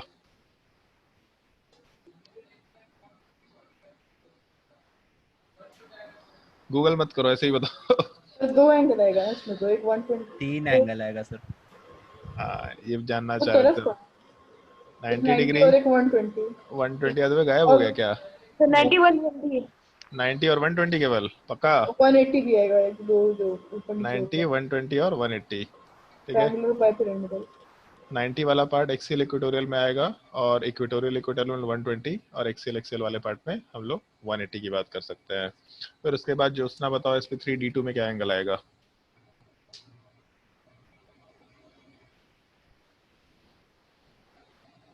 क्या? 90 याद नहीं है सर. याद रखो, जिन बोला था कि बॉन्ड एंगल एकदम याद रखना ही रखना है। अनूप बताओ भाई sp3d2 में क्या एंगल आएगा? सर 90 और 180. 90 और 180, क्योंकि स्क्वायर बाय पिरामिडल शेप लेके चल रहे हैं, तो बेसिकली स्क्वायर वाले पार्ट में ये सारे एंगल्स 90 डिग्री के बराबर होंगे। और उसके अलावा ये जो पार्ट है, मतलब यहाँ से लेके यहाँ तक का एंगल, ये 180 डिग्री होगा। सेम चीज ऊपर के लिए भी होगा, क्योंकि अगर हम लोग ऊपर से एंगल कंसिडर करते हैं तो ये 90, इधर 90, सारे के सारे 90 डिग्री के एंगल होंगे। लेकिन ये जो बिल्कुल अपोजिट पार्ट है, इसके बीच का एंगल 180 डिग्री निकल के आएगा। अरविंद, इसमें क्या एंगल होना चाहिए? 72, 72, 144, 144, 90, 90, 180. 180। जब sp3d3 है तो बोला था इसका शेप ज्यादा काम का नहीं होता है। इस चीज में हम लोग शेप नहीं, ऑक्टाहेड्रल तो ऊपर ही हो चुका था। Pentagonal bipyramidal structure. तो पेंटागोनल बाइपिरामिडल स्ट्रक्चर का मतलब हम लोग एक पेंटागन वाले पार्ट की बात कर रहे हैं, और यहाँ से हम लोग एक्सियल बॉन्ड वाले पार्ट की भी बात कर रहे हैं। तो इसके हिसाब से जैसे एक ये एंगल है, हम लोग जब भी बॉन्ड एंगल बोलेंगे तो मिनिमम एंगल की बात करते हैं दो बॉन्ड्स के बीच में। तो एक तो ये एंगल हो गया जो कि 72 आएगा, इतना तो मालूम होना चाहिए तुम लोगों को। ये जो दूसरा एंगल है यहाँ से लेके यहाँ तक का, इस चीज को हम लोग 144 ले सकते हैं। अगर हम लोग ये तीसरा एंगल कंसिडर करते हैं, मान लो उसको दूसरे कलर से मेंशन कर रहे हैं, अगर हम लोग ये तीसरा एंगल कंसिडर करते हैं तो बेसिकली इसके जगह हम लोग दूसरे साइड से एंगल कंसिडर कर लेते हैं, तो ये पार्ट अपना 72 के बराबर ही होता, तो इसलिए इसकी ज़रूरत, सॉरी 144 के बराबर होता, तो इसकी ज़रूरत नहीं है। उसके अलावा ये जो प्लेन के ऊपर का बॉन्ड है और हॉरिजॉन्टल पॉइंट में जो बॉन्ड है, अगर इसको कंसिडर करेंगे तो यहाँ पे एंगल 90 डिग्री होगा, और यहाँ से यहाँ तक का एंगल 180 डिग्री होगा। तो चार एंगल्स निकल के आने चाहिए। लेकिन जब हम लोग बॉन्ड एंगल कंपेयर करते हैं तो जैसे एक चीज दिख रहा है तुम लोगों को कि शुरू के जो बॉन्ड एंगल्स थे, मतलब हम लोग का sp hybridisation, sp2 hybridisation, sp3, इन तीनों में बॉन्ड एंगल फिक्स्ड है। लेकिन आगे के केसेस में अलग मल्टीपल बॉन्ड एंगल्स है। इनफैक्ट एक बॉन्ड एंगल 90 है और एक बॉन्ड एंगल 180 भी है, इससे तो मतलब भी नहीं होता है हम लोग को ज़्यादा। तो इन सारे हाइब्रिडाइजेशन में हम लोगों का ये जो नीचे का दो हाइब्रिडाइजेशन है, इसमें 90 डिग्री और 180 डिग्री दोनों है। 180 डिग्री से ज़्यादा एंगल हो नहीं सकता, और 90 से इन जनरल कम एंगल नहीं होता है कंपैरिजन करते वक्त। तो इस केस में ये दोनों एंगल्स इसमें अगर एग्जिस्ट कर रहे हैं तो लोअर लिमिट की बात करें कि हायर लिमिट की बात करें, डिफाइन करना मुश्किल होता है। तो इसीलिए ये फोर्थ केस और फिफ्थ केस जनरली हम लोग कभी भी यूज नहीं करते बॉन्ड एंगल के कंपैरिजन में, मोस्टली कंपैरिजन इन 3 पार्ट पे चलता है, लेकिन जनरली बोला है मैंने कि जनरली यूज नहीं करते। हो सकता है कि sp3d वाले पार्ट में लीनियर शेप निकल के आ जाए, या हो सकता है sp3d वाले पार्ट में जैसे टी शेप तो निकल के नहीं आएगा, मान लो लीनियर शेप ही लेकर के चलता है, हो सकता है एक पॉसिबिलिटी हो। तो अगर लीनियर शेप निकल के आ गया तब उस केस में तो बॉन्ड एंगल वाला पार्ट 180 डिग्री के बराबर हो जाएगा। तो अगर यहाँ 180 डिग्री हो गया तो कंपैरिजन में इसको यूज किया जा सकता है। मान लो sp3d2 की बात करते हैं, तो sp3d2 वाले पार्ट में भी हम लोग का लीनियर शेप आ सकता है, एक पॉसिबिलिटी है। तो अगर लीनियर शेप तक की बात होगी तो उस केस में हम लोग कंपैरिजन कर सकते हैं। बट अदरवाइज जब तक एंगल स्पेसिफाई नहीं करेगा कि हम लोग कौन सा एंगल की बात कर रहे हैं, तब तक हम लोग इन तीनों में कंपैरिजन नॉर्मली नहीं किया करते हैं। तो इन तीनों को थोड़ा अपने को ध्यान रखते हुए काम करना होगा, इस एक पार्ट को थोड़ा ध्यान रखना, ठीक है। अब जैसे हम लोग कंपैरिजन करेंगे तो क्या हो सकता है, तो जैसे एक चीज तो दिख रहा कि जब sp हाइब्रिडाइजेशन था तो बॉन्ड एंगल 180 था, जब sp2 हुआ तो बॉन्ड एंगल 120 हुआ, जब sp3 हुआ तो बॉन्ड एंगल 109 के बराबर हो गया। तो हाइब्रिडाइजेशन में हम लोग जब कंपैरिजन किए तो डायरेक्टली कंपैरिजन दिखाई दे रहा है हम लोग को। तो इन जनरल जो हम लोग रूल्स यूज करते हैं, जो हम लोग को कंपैरिजन करना है बॉन्ड एंगल वाले पार्ट का, तो इस कंपैरिजन वाले पार्ट में सबसे पहले हम लोग हाइब्रिडाइजेशन कैलकुलेट करते हैं। तो यहाँ पे लिख सकते हैं हम लोग कैलकुलेट द हाइब्रिडाइजेशन, ये सबसे बेसिक रूल होगा। और अगर हाइब्रिडाइजेशन वाला पार्ट कैलकुलेट करेंगे तो यहाँ से बॉन्ड एंगल में सबसे पहले हम लोग sp को कंसिडर कर लेंगे, फिर उसके बाद sp2 को कंसिडर कर लेंगे, फिर उसके बाद हम लोग आराम से sp3 वाले पार्ट को कंसिडर करके काम कर सकते हैं। ये सबसे बेसिक पार्ट होगा। दूसरा, इफ हाइब्रिडाइजेशन इज सेम, मतलब अगर हाइब्रिडाइजेशन सेम कंसिडर करके चल रहे हैं, फिर सेम वैल्यू रख के चल रहे हैं, तो अगर हाइब्रिडाइजेशन सेम होगा तब इस केस में फिर हम लोग एंगल कंपैरिजन करते वक्त हमेशा ये देखेंगे कि कितने लोन पेयर्स हैं अपने पास, क्योंकि वेस्पेयर थ्योरी के हिसाब से लोन पेयर रिपल्शन सबसे हाईएस्ट है, lone pair bond pair repulsion थोड़ा कम है। मतलब एक लोन पेयर होने से बॉन्ड पेयर को ज़्यादा रिपल्शन मिलेगा। और तुम लोगों का जब शेप का डिस्कशन कर रहे थे तो ये बोला था तुम लोगों को, इलेक्ट्रॉन्स जो है वो मिनिमम रिपल्शन के फैक्टर में रहना चाहते हैं, तो इसलिए सिमेट्रिकल डिस्ट्रीब्यूशन में जाते हैं जहाँ पे रिपल्शन का फैक्टर सबसे मिनिमम आए। तो इस केस में अगर एक मान लो एटम दे रखा है ऐसा AB3 टाइप का, और इस एटम वाले पार्ट में हम लोग एक बी एटम को हटा के यहाँ एक लोन पेयर डाल दें, तो पहले जो अपना स्ट्रक्चर था जिसमें तीनों बॉन्ड्स थे, तो इसके साथ इसका रिपल्शन, इसके साथ इसका रिपल्शन या इस रिपल्शन, ये तीनों सेम था। लेकिन एक लोन पेयर के आने की वजह से यहाँ का रिपल्शन का फैक्टर जो है थोड़ा हाई हो गया एज कम्पेयर टू ये बॉन्ड पेयर। तो सिंपली जैसे न्यूटन लॉ ऑफ मोशन पढ़ रखा है तुम लोगों ने, या फोर्स का बैलेंसिंग लॉजिकली समझ में आता होगा कि अगर इधर साइड में रिपल्शन फोर्स ज़्यादा है, इस साइड में भी रिपल्शन फोर्स ज़्यादा है, जबकि नीचे का रिपल्शन फोर्स थोड़ा कम है, तो अपने फोर्स ऑफ रिपल्शन को बैलेंस आउट करने के लिए ये बी वाला पार्ट थोड़ा कंप्रेशन में जाएगा। मतलब बेसिकली ये लोन पेयर इन बॉन्ड्स को कंप्रेस करने की कोशिश करेगा दोनों साइड से। कंप्रेस करने का मतलब है कि जो ए वाले पार्ट है उसके रिस्पेक्ट में जो अपने बी वाले पार्ट का बॉन्ड एंगल है, यहाँ के रिस्पेक्ट में थोड़ा बॉन्ड एंगल यहाँ पे डिक्रीज कर जाएगा। तो एक लोन पेयर आने की वजह से बॉन्ड पेयर रिपल्शन बढ़ जाता, sorry bond pair lone pair repulsion high होने की वजह से बॉन्ड पेयर रिपल्शन अपने आप को थोड़ा एडजस्ट करता है, थोड़ा बॉन्ड का कंप्रेशन होता है। कंप्रेशन होने का मतलब दोनों जो बॉन्ड्स है वो स्पेस में थोड़े नजदीक आना शुरू होते हैं, जिसका मतलब बॉन्ड एंगल वाला पार्ट आराम से डिक्रीज करता चला जाता है। तो अगर एक लोन पेयर होगा तो एक लोन पेयर के हिसाब से एडजस्टमेंट होगा, या एक लोन पेयर के रिपल्शन को एडजस्ट करने के लिए सारे एडजस्टमेंट चलेंगे। अगर लोन पेयर दूसरा होगा तो और ज़्यादा रिपल्शन होगा, लोन पेयर बॉन्ड पेयर और ज़्यादा बॉन्ड कंप्रेस होंगे। तो इस केस में जब हम लोग ये कंसिडरेशन लेके चलते हैं कि हाइब्रिडाइजेशन वाला पार्ट सेम हुआ, तब इस केस में हम लोग ये कंसिडर करके चलते हैं, पहला पार्ट सबसे फर्स्ट पार्ट ये कंसिडरेशन में आता है, if number of loan pair is higher, इसका सिंपल सा मतलब है bond angle will be lower. मतलब अगर नंबर ऑफ लोन पेयर बढ़ेगा तो बॉन्ड एंगल वाला पार्ट डिक्रीज करता चला जाएगा। जितना ज़्यादा लोन पेयर बढ़ाएंगे बॉन्ड एंगल उतना ही डिक्रीज करता चला जाएगा। जैसे एक छोटा सा एग्जांपल है जो कंसिडर कर सकते हैं हम लोग। मान लो, बहुत ही स्टैंडर्ड एग्जांपल भी है, तुम लोग को बहुत पहले बोला भी था एक क्वेश्चन में। अगर NH3 मॉलिक्यूल है तो इस केस में बॉन्ड एंगल क्या होगा अगर pure atomic orbital overlap concept use करें तब, जिसमें ऑप्शन है तुम्हारे पास 90 डिग्री, 109 डिग्री, 28 मिनट्स, 107 डिग्री के बराबर वैल्यू, और चौथा शायद 120 डिग्री दिया था। तो जब हम लोग उस कंसेप्ट की बात करते थे ऑर्बिटल ओवरलैप कंसेप्ट, तो बोला था थियोरेटिकली 90 डिग्री होना चाहिए। अगर हम लोग हाइब्रिडाइजेशन कंसेप्ट की बात करें तो NH3 वाले पार्ट में हाइब्रिडाइजेशन हम लोग के पास sp3 है, और sp3 वाले पार्ट में 109 डिग्री 28 मिनट्स होना चाहिए, लेकिन एक्चुअल एंगल 107 के बराबर निकल के आता है, क्योंकि एक लोन पेयर होने की वजह से तीनों को रिपल्शन हायर मिलेगा, तो बॉन्ड एंगल थोड़ा थोड़ा डिक्रीज करेगा, तो एंगल 107 से घट के 109 से घट के 107 हो जाता है। अगर हम लोग H2O की बात करें तो H2 वाले पार्ट में बॉन्ड एंगल सर वाला 90 पार्ट डिग्री कब होता है? 90 डिग्री थियोरेटिकल एस्पेक्ट में होता है, केवल होता कभी नहीं है, थियोरेटिकली हम लोग डिफाइन कर पाए थे। क्वेश्चन कराया था तुम लोगों को, अगर pure atomic orbital overlap concept use करें तो HNH का बॉन्ड एंगल क्या होना चाहिए। वहाँ पे एक और क्वेश्चन जस्ट हाइब्रिडाइजेशन से पहले कराया था कि CH4 मॉलिक्यूल में एक बॉन्ड सेम होगा, दो बॉन्ड सेम होगा, तीन बॉन्ड सेम होगा, इस टाइप का क्वेश्चन भी कराया था।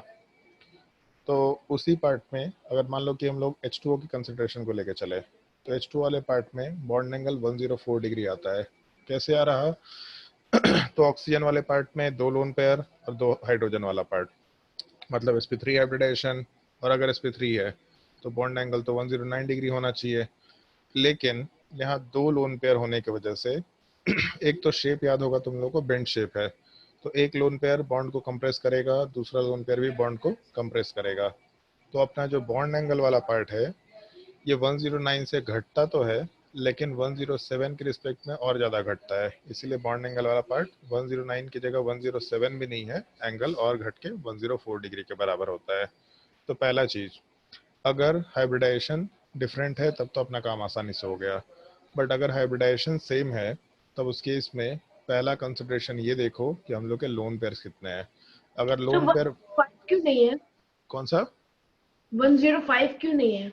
क्योंकि रिपल्शन का फैक्टर अगर हाइयर होगा तो एग्जैक्टली कितने एंगल पे मॉलिक्यूल जाएगा वो हम लोग उस रिपल्शन से कैलकुलेट करेंगे। ये कोई रूल नहीं है कि एक लोन पेयर होगा तो 2 डिग्री का एंगल घटेगा। जैसे अगर ढंग से देखो तो 109 डिग्री 28 मिनट्स का मतलब है 109.5 डिग्री, यहाँ से हम लोग 107 डिग्री में जा रहे हैं, मतलब अप्रोक्सीमेटली 2.5 डिग्री का वेरिएशन में जा रहे हैं। तो ये वेरिएशन कोई फिक्स्ड वैल्यू नहीं है, इनफैक्ट ये जो वेरिएशन है ये अलग अलग एलिमेंट्स के लिए अलग अलग भी होगा। जैसे H2O की जगह अगर हम लोग H2S लेते हैं तो वहाँ पे इस तरह का एंगल नहीं आएगा, वहाँ पे और अलग एंगल आएगा, क्योंकि एटम्स के साइजेज भी अलग अलग हैं। जैसे मान लो नाइट्रोजन और ऑक्सीजन की बात करते हैं तो ऑक्सीजन का साइज छोटा होगा, इसका मतलब ऑक्सीजन वाले पार्ट के लोन पेयर का डिस्टेंस इसके बॉन्ड पेयर से काफ़ी कम होगा, तो रिपल्शन का फैक्टर और हाइयर हो जाएगा। तो मल्टीपल फैक्टर्स वहाँ पे, एक तो लोन पेयर दो हो गए, रिपल्शन का फैक्टर बहुत हाई हो गया, उसके अलावा एटम का साइज भी छोटा हो गया, रिपल्शन का एक्स्ट्रा फैक्टर आ गया। और अगर लोन पेयर दो होते तो भी हो सकता है कि बॉन्ड एंगल वाला पार्ट सेम डिग्री से वेरिएशन में ना जाए, क्योंकि एटम्स अलग अलग साइजेस के हो सकते हैं, जो जस्ट अगले कंसिडरेशन में लेंगे हम लोग इसके सेकेंड वाले पार्ट में। ये लोन पेयर अगर ज़्यादा है तो बॉन्ड एंगल कम हुआ, और अगर लोन पेयर भी सेम है तो क्या करेंगे, उस पार्ट की डिस्कशन के बाद तुमको समझ में आया कि 105 क्यों नहीं हुआ, उससे कम भी या उससे ज़्यादा भी हो सकता है। ऐसा कोई रूल नहीं कि 104 ही होगा, उससे कम भी हो सकता है, उससे ज़्यादा भी होगा, लेकिन ये दोनों जो वैल्यूज़ है 107 डिग्री वाला पार्ट और 104 डिग्री, ये दोनों वैल्यूज एनसीईआरटी में दे रखे हैं, तो इसलिए हम लोग इन वैल्यूज़ के ऊपर डिस्कशन कर लेते हैं, अदरवाइज वैल्यूज़ याद बिल्कुल रखने का नहीं होता है अपने को। मान लो थर्ड पार्ट उसमें डिस्कस करते हैं, sorry second part, hybridisation same है, लोन पेयर भी सेम है, तो ऐसा लिख सकते हैं if lone pair is also same, तब क्या करेंगे, तो जब लोन पेयर सेम हो जाएगा तब उस केस में फिर हम लोग यहाँ से दो चीज़ों को फॉलो करते हैं। कंसिडर साइज और electronegativity of the central atom और द बॉन्डेड एटम, दोनों में से किसी एक को कंसिडर कर लो, दोनों चीजें एक ही साथ आपस में रिलेटेड है। जैसे पीरियोडिक टेबल में एक चीज ध्यान होगा कि हम लोग का इलेक्ट्रोनेगेटिविटी वाला पार्ट साइज की इनवर्सली प्रोपोर्शनल होता है। अगर हम लोग रेडियस वाले पार्ट को बढ़ाएंगे तो इलेक्ट्रोनेगेटिविटी वाला पार्ट घटेगा। तो इसके बेसिस पे काम करो या रेडियस के बेसिस पे काम करो, दोनों सेम ही कंसिडरेशन देगा। सोच के देखना, हम केवल एक के बेसिस पे काम करेंगे, कोई भी ले लो, साइज लेना है साइज ले लो, इलेक्ट्रोनेगेटिविटी लेना है इलेक्ट्रोनेगेटिविटी ले लो। हम लोग इलेक्ट्रोनेगेटिविटी कंसिडर करें तो ज़्यादा बेटर है, क्योंकि इलेक्ट्रोनेगेटिविटी का कंपैरिजन करना आसान होता है या फिर उसका वैल्यू प्रोमिनेंटली मालूम है। साइज वाले पार्ट में बहुत जगह पे एक्सेप्शंस है, तो इसलिए उसका वैल्यूज हम लोग याद रखते भी नहीं है, वैल्यू पता भी नहीं होता, उस चीज़ को कंसिडर भी नहीं कर रहे होते हम लोग। जैसे मान लो इसमें करना क्या होता है, जैसे इसमें मेंशन किया कंसीडर द साइज और electronegativity of the central atom और द बॉन्डेड एटम, दोनों बोला है। सेंट्रल एटम बॉन्डेड एटम दोनों का साइज और इलेक्ट्रोनेगेटिविटी कंसीडर करना है। तो अगर मान लो कि ऐसा कंसीडर करके चले हम लोग H2 और H2S, तो यहाँ दिख रहा है हम लोग को कि सेंट्रल एटम डिफरेंट है। बट अगर मान लो हम लोग ऐसा लेके चले OF2 और H2O, तो यहाँ सेंट्रल एटम सेम है जबकि बॉन्डेड एटम वाला पार्ट हम लोग का डिफरेंट है। तो डिपेंड करता है कि सेंट्रल एटम लेना है कि बॉन्डेड एटम लेना है। और ये सवाल नहीं हो सकता है कि सर दोनों चेंज कर दिए तो क्या, तो ऐसा दोनों चेंज कर दिए तो हम लोग कुछ नहीं बोल सकते, वैसा सवाल नहीं पूछेगा। हमेशा एटलीस्ट एक रेफरेंस पॉइंट होना चाहिए या फिर कुछ सिंपल फैक्ट होने चाहिए जिससे उन चीज़ों को एसोसिएट कर सकते हैं। तो जब सेंट्रल एटम अलग होगा तो सेंट्रल एटम के इलेक्ट्रोनेगेटिविटी को लो, जब बॉन्डेड एटम अलग होंगे तो बॉन्डेड एटम के इलेक्ट्रोनेगेटिविटी को लो। और करना क्या है उस चीज़ को मेंशन करते हैं। जैसे मान लो कि हम लोग का एक छोटा सा ऐसा मॉलिक्यूल दे रखा कि हम लोग AB2 और AC2 लेके चल रहे हैं, और रूल ऐसा मेंशन कर लिए electronegativity of B is greater than electronegativity of C। ऐसा बस एक छोटा सा कंडीशन लेके चल रहे हैं।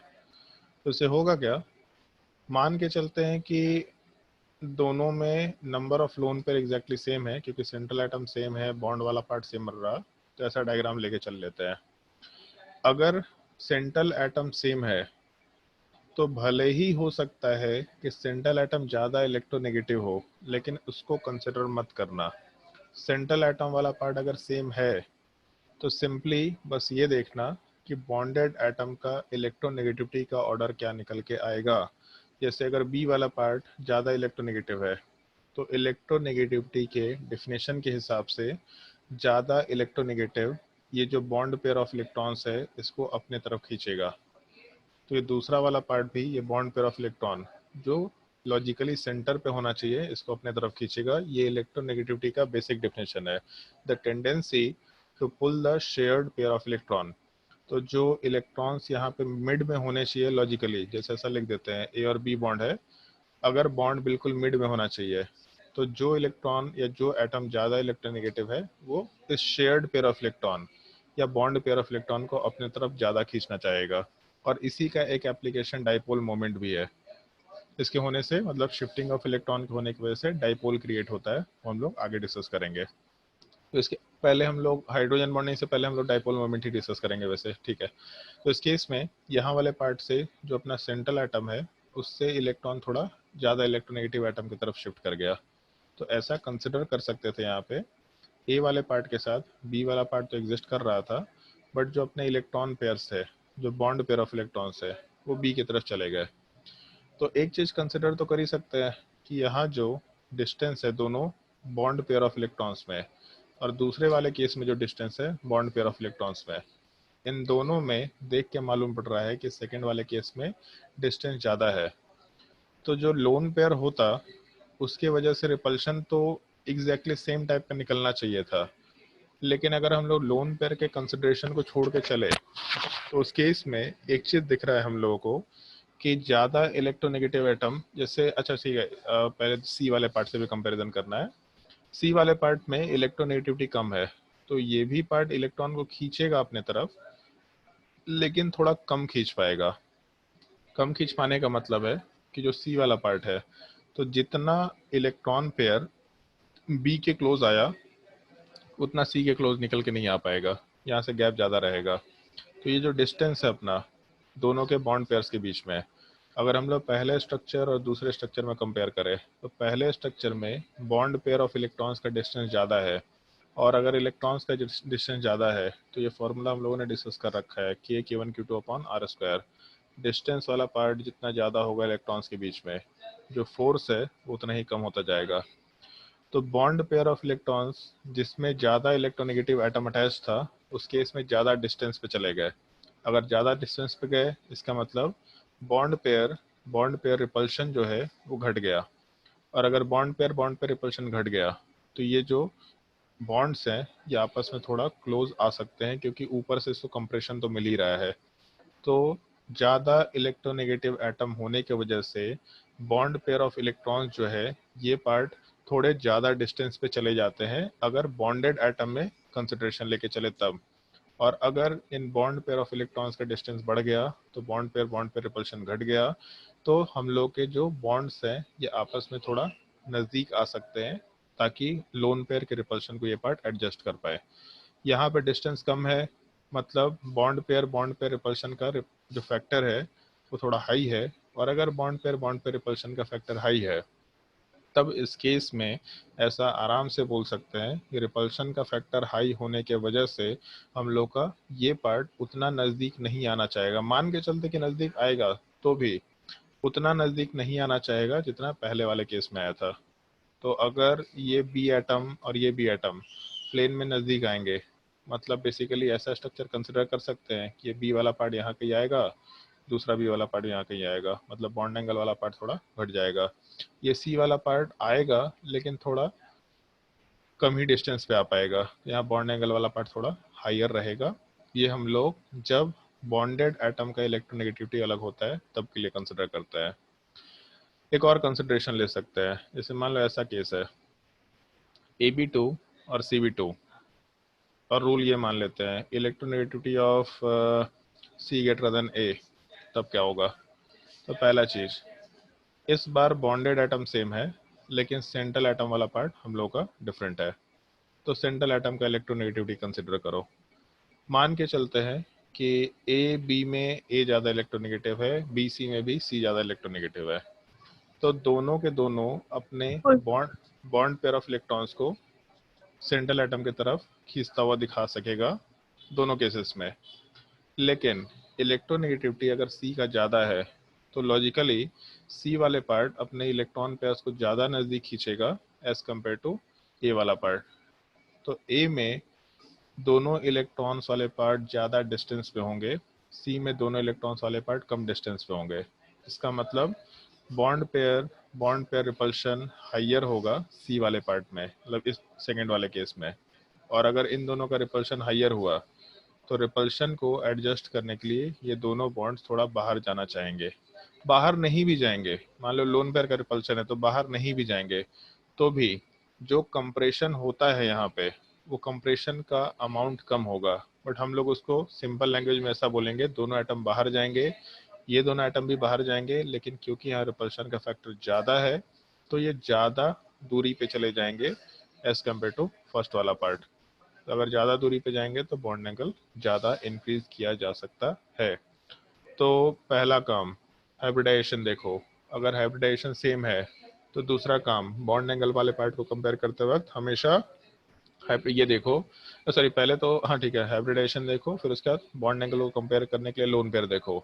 अगर लोन पेयर भी सेम है तो फिर सेंट्रल एटम का या बॉन्डेड एटम का साइज और इलेक्ट्रोनेगेटिविटी देखो, जिसमें एक चीज़ हम लोग ऐसा लिख सकते हैं, if electronegativity of central atom is increased, bond angle is increased।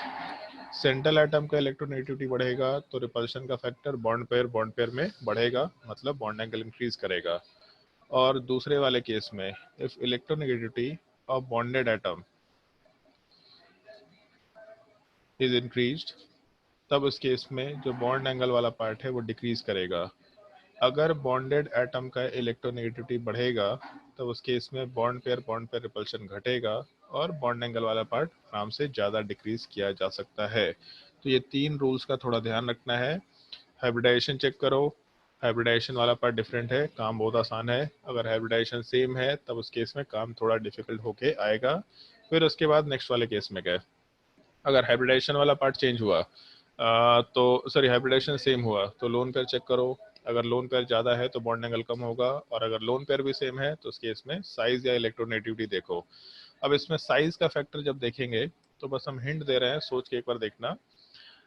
अगर हम लोग साइज का फैक्टर बढ़ाएंगे तो मान लो सेंट्रल एटम का साइज बढ़ाते हैं, तो साइज बढ़ाने की वजह से क्या होना चाहिए, एक ये कंसिडरेशन, और दूसरा बॉन्डेड एटम वाले पार्ट का अगर साइज बढ़ाते हैं तब उस केस में क्या होगा। और ये दोनों केसेस में जो अपना वेरिएशन है वो एग्जैक्टली इसी ऑर्डर पे आएगा, क्योंकि अगर साइज वाला पार्ट बॉन्डेड एटम का बढ़ेगा इसका मतलब बॉन्डेड एटम का इलेक्ट्रोनेगेटिविटी कम है। तो वहां से जो ऑर्डर है साइज के रिस्पेक्ट में, और साइज के रिस्पेक्ट में जब काम करना तो बस ये चीज सोचना, दो एटम्स का साइज बड़ा होगा तो दोनों के इलेक्ट्रॉन्स के बीच में रिपल्शन का फैक्टर हायर निकल के आना चाहिए। तो जो साइज का फैक्टर कंसिडर करेंगे, तो साइज के फैक्टर में हम लोग रिपल्शन के फैक्टर को हायर कंसिडर करते हुए कंपेयर करेंगे। इलेक्ट्रोनेगेटिविटी तो हम लोग मैंने डिस्कस कर ही लिया। जब हम लोग सेंट्रल एटम के साइज को बढ़ाएंगे तब उस केस में जो एडजस्टमेंट है उससे अटैच्ड एटम का, उसके टर्म में बात कर सकते हैं, या फिर उससे अटैच्ड एटम के रिपल्शन के टर्म में बात कर सकते हैं। ये दोनों चीजें सोच करके देखना कि साइज के रिस्पेक्ट में हम लोग कैसे कंपैरिजन कर सकते हैं। दोनों में ऑर्डर सेम आएगा, दोनों में से कोई एक रूल फॉलो करना, आइदर इलेक्ट्रोनेगेटिविटी या फिर साइज, दोनों को फॉलो मत करना, इस चीज का ध्यान रखना है। चलो भाई क्वेश्चन ट्राई करके देखो फटाफट, बड़ा सिंपल सिंपल क्वेश्चन होगा। Compare the bond angle in the following.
कभी कभी एक मॉलिक्यूल के अंदर भी बॉन्ड एंगल कंपेयर करने आ सकता है, एक ही मॉलिक्यूल के अंदर दो तीन एंगल्स पॉसिबिलिटी।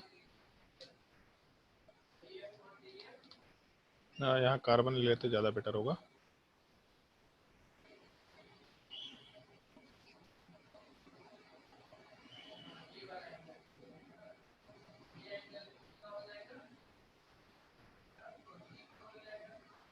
सर हल्का ऊपर कीजिए ना, इतना ऊपर, ज्यादा हो गया। ओके। अरे सॉरी, यहाँ पे H2F नहीं होगा, F2O होगा। H2O F2O, H2F तो एग्जिस्ट ही नहीं करेगा।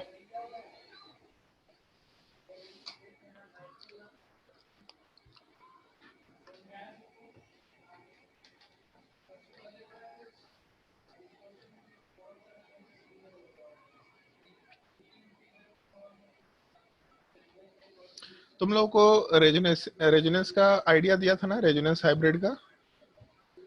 हाँ sir. Basic idea. Basic idea sir बहुत होता है, बेसिक आइडिया। चलो जिंदगी खराब करते हैं तुम्हारी।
सर एक बार 5th नंबर क्वेश्चन दिखा दीजिए। एक मिनट।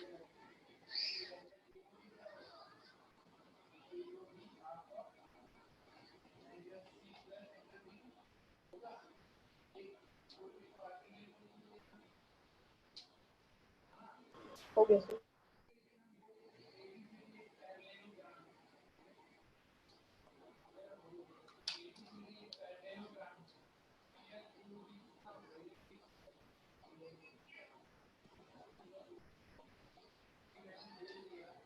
नाइन नंबर में पी के ऊपर क्या किया हुआ है? 9 नंबर में, हाँ अरे सर। नालायक, ये कभी देखी नहीं है, इस चीज को एंगल के लिए यूज करते हैं। Chlorine phosphorus chlorine bond angle, कभी ऐसा नहीं देखिए साइन। नहीं। पी को टोपी पहना दिया है सर, चाइनीज वाला टोपी आता है ना सर।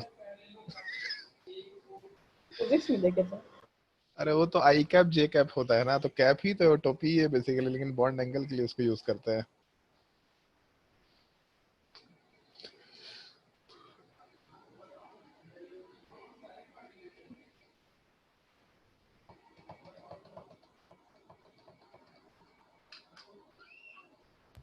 फिर और क्वेश्चन है? नहीं, इतना ही ट्राई करो अभी। और क्वेश्चन करना है क्या? हाँ, एक कर सकते हैं, रुको, इनफैक्ट दो कर सकते हैं।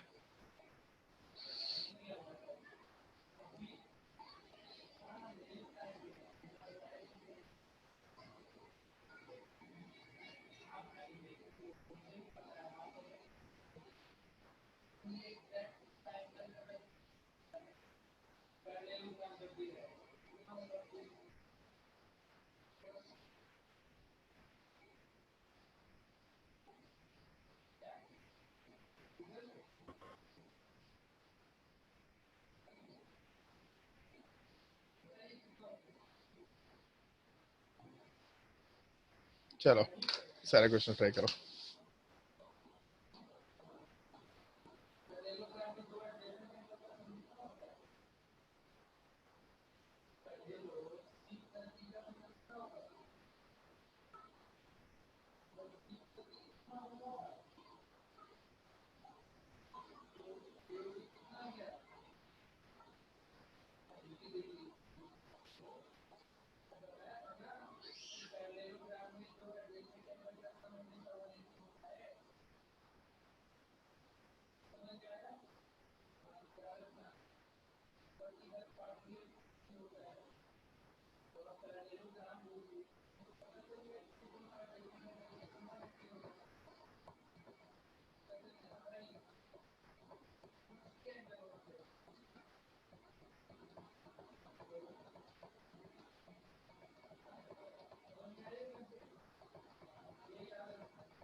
सर थोड़ा नीचे करिए।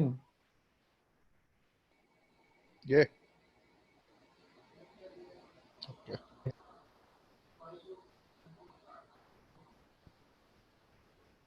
ठीक है सर। क्या गया? काम आवाज नहीं आया ढंग से।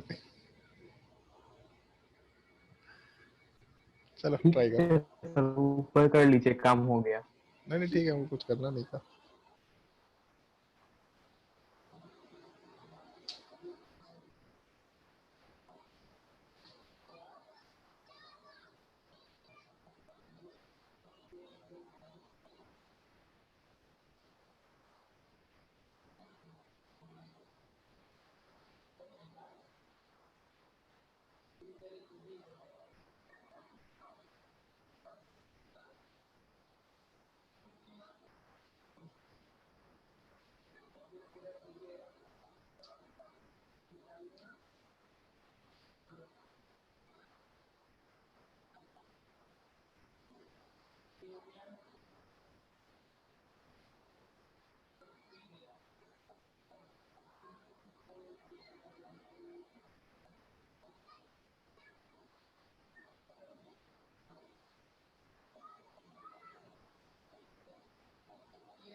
सर एक बार क्वेश्चन नंबर 7 थोड़ा सा दिखाइए ना। थोड़ा सा दिखाए, लो दिखा दिए।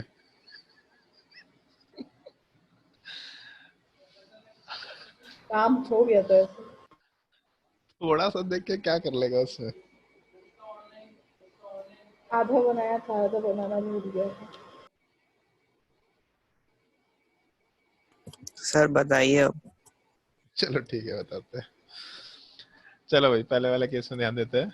पहले वाले केस में CO2 SO2 और H2O वाला पार्ट सेम ऑर्डर रहता है डिसेंडिंग। पहले वाले केस में सबसे ज्यादा होगा, फिर SO2 में, फिर H2O में। दूसरे वाले केस में CH4 NH3 H2O। तीसरे वाले केस में जब कंपैरिजन करेंगे तो बॉन्ड एंगल H2O में ज़्यादा होगा। चौथे वाले केस में जब कंपैरिजन करेंगे तो भी बॉन्ड एंगल H2O में ही ज़्यादा निकल के आना चाहिए। फिफ्थ वाले केस में जब कंपैरिजन करेंगे तो bond angle θ1 is equal to θ2 होना चाहिए, ग्रेटर देन θ3 होना चाहिए। 6 नंबर वाले पार्ट में बॉन्ड एंगल सब में बराबर निकल के आना चाहिए। 7 नंबर वाले पार्ट में bond angle θ1 is equal to θ2 is equal to θ3 हो जाएगा। 8 नंबर वाले पार्ट में bond angle I3 minus greater than I3 plus हो जाएगा। फिर 9 नंबर वाले पार्ट में बॉन्ड एंगल जब कंपैरिजन करेंगे तो PCl4 में PCl2F3 वाले पार्ट में बॉन्ड एंगल ज़्यादा निकल के आएगा। और क्वेश्चन नंबर 10 वाले पार्ट में अगर कंपैरिजन करें तो थीटा 3 वाला पार्ट Yes. जो है वो सबसे कम होना चाहिए, थीटा 1 वाला पार्ट सबसे ज्यादा होना चाहिए, थीटा 2 और थीटा 4 वाला पार्ट बराबर सर होना 9 चाहिए। प्लीज दिखाइए ना, नेट छोड़ दिया तो। एक सेकंड, 9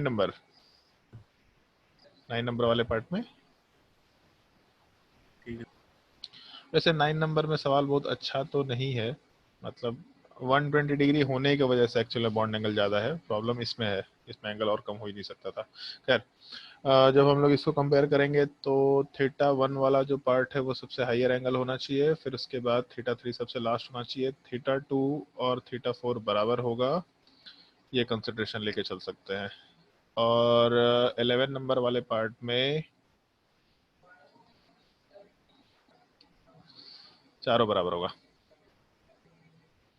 जिसमें परेशानी है, तकलीफ है, दुविधा है, सब पूछ सकते हैं। 10 का 1 सर, किसका? 10 का 1 नहीं। 10 का 1 नहीं समझ में, 10 का 10 ही तो है, वो 11 10 नंबर 11 है। दोनों एक्सटेंड कर दीजिए। चलो 10 11 दोनों एक्सप्लेन करते हैं। जैसे मान लो अगर हम लोग बॉन्ड पेयर रिपल्शन की बात करें, लोन पेयर तो है नहीं, तो डबल बॉन्ड का रिपल्शन हाईयर होगा as compare to single bond. तो थीटा 1 में दोनों जो रिपल्शन है वो डबल बॉन्ड के बीच में है, मतलब सबसे हाईएस्ट रिपल्शन होगा। थीटा 4 में डबल बॉन्ड सिंगल बॉन्ड का रिपल्शन है, थीटा 2 में भी डबल बॉन्ड सिंगल बॉन्ड का रिपल्शन है, और थीटा 3 में सिंगल बॉन्ड का रिपल्शन है। तो सिंगल बॉन्ड का रिपल्शन सबसे कम होगा, मतलब ये बॉन्ड सबसे कम डिस्टेंस पे आ जाएंगे, एंगल सबसे कम बन के आ जाएगा। जिनका रिपल्शन सबसे हाईयर होगा ये सबसे ज़्यादा दूरी पे रहना चाहेंगे, तो बॉन्ड एंगल सबसे ज़्यादा निकल के आएगा। और ये 4 वाला पार्ट और 2 वाला पार्ट तो सेम है, अगर दोनों सेम है तो इसका मतलब बॉन्ड एंगल वाला पार्ट भी एग्जैक्टली बराबर कंसिडर किया जा सकता है। ठीक है। Yes sir. So 11 question number 11 वाला पार्ट तो डिस्कस करेंगे, समय लेकिन पहले ये क्वेश्चन नंबर 7 बताओ, इसमें डाउट है क्या? Yes sir. हाँ, तो यही तो जानना चाह रहे थे। चलो भाई पहले 7 नंबर बोलते हैं, इसीलिए उस टाइम में मेंशन किया था रेजिडेंस तुम्हारे सामने, ये थोड़ा भारी सवाल होगा। चलो भाई ध्यान दो। इसे लास्ट क्लास में बताया था तुम लोगों को कि डबल बॉन्ड वाला पार्ट कहीं भी रह सकता है। सर एक बार 6 का आंसर दिखाइए ना। एक मिनट, 6 का आंसर हो गया, Same है सर. सब सेम होगा।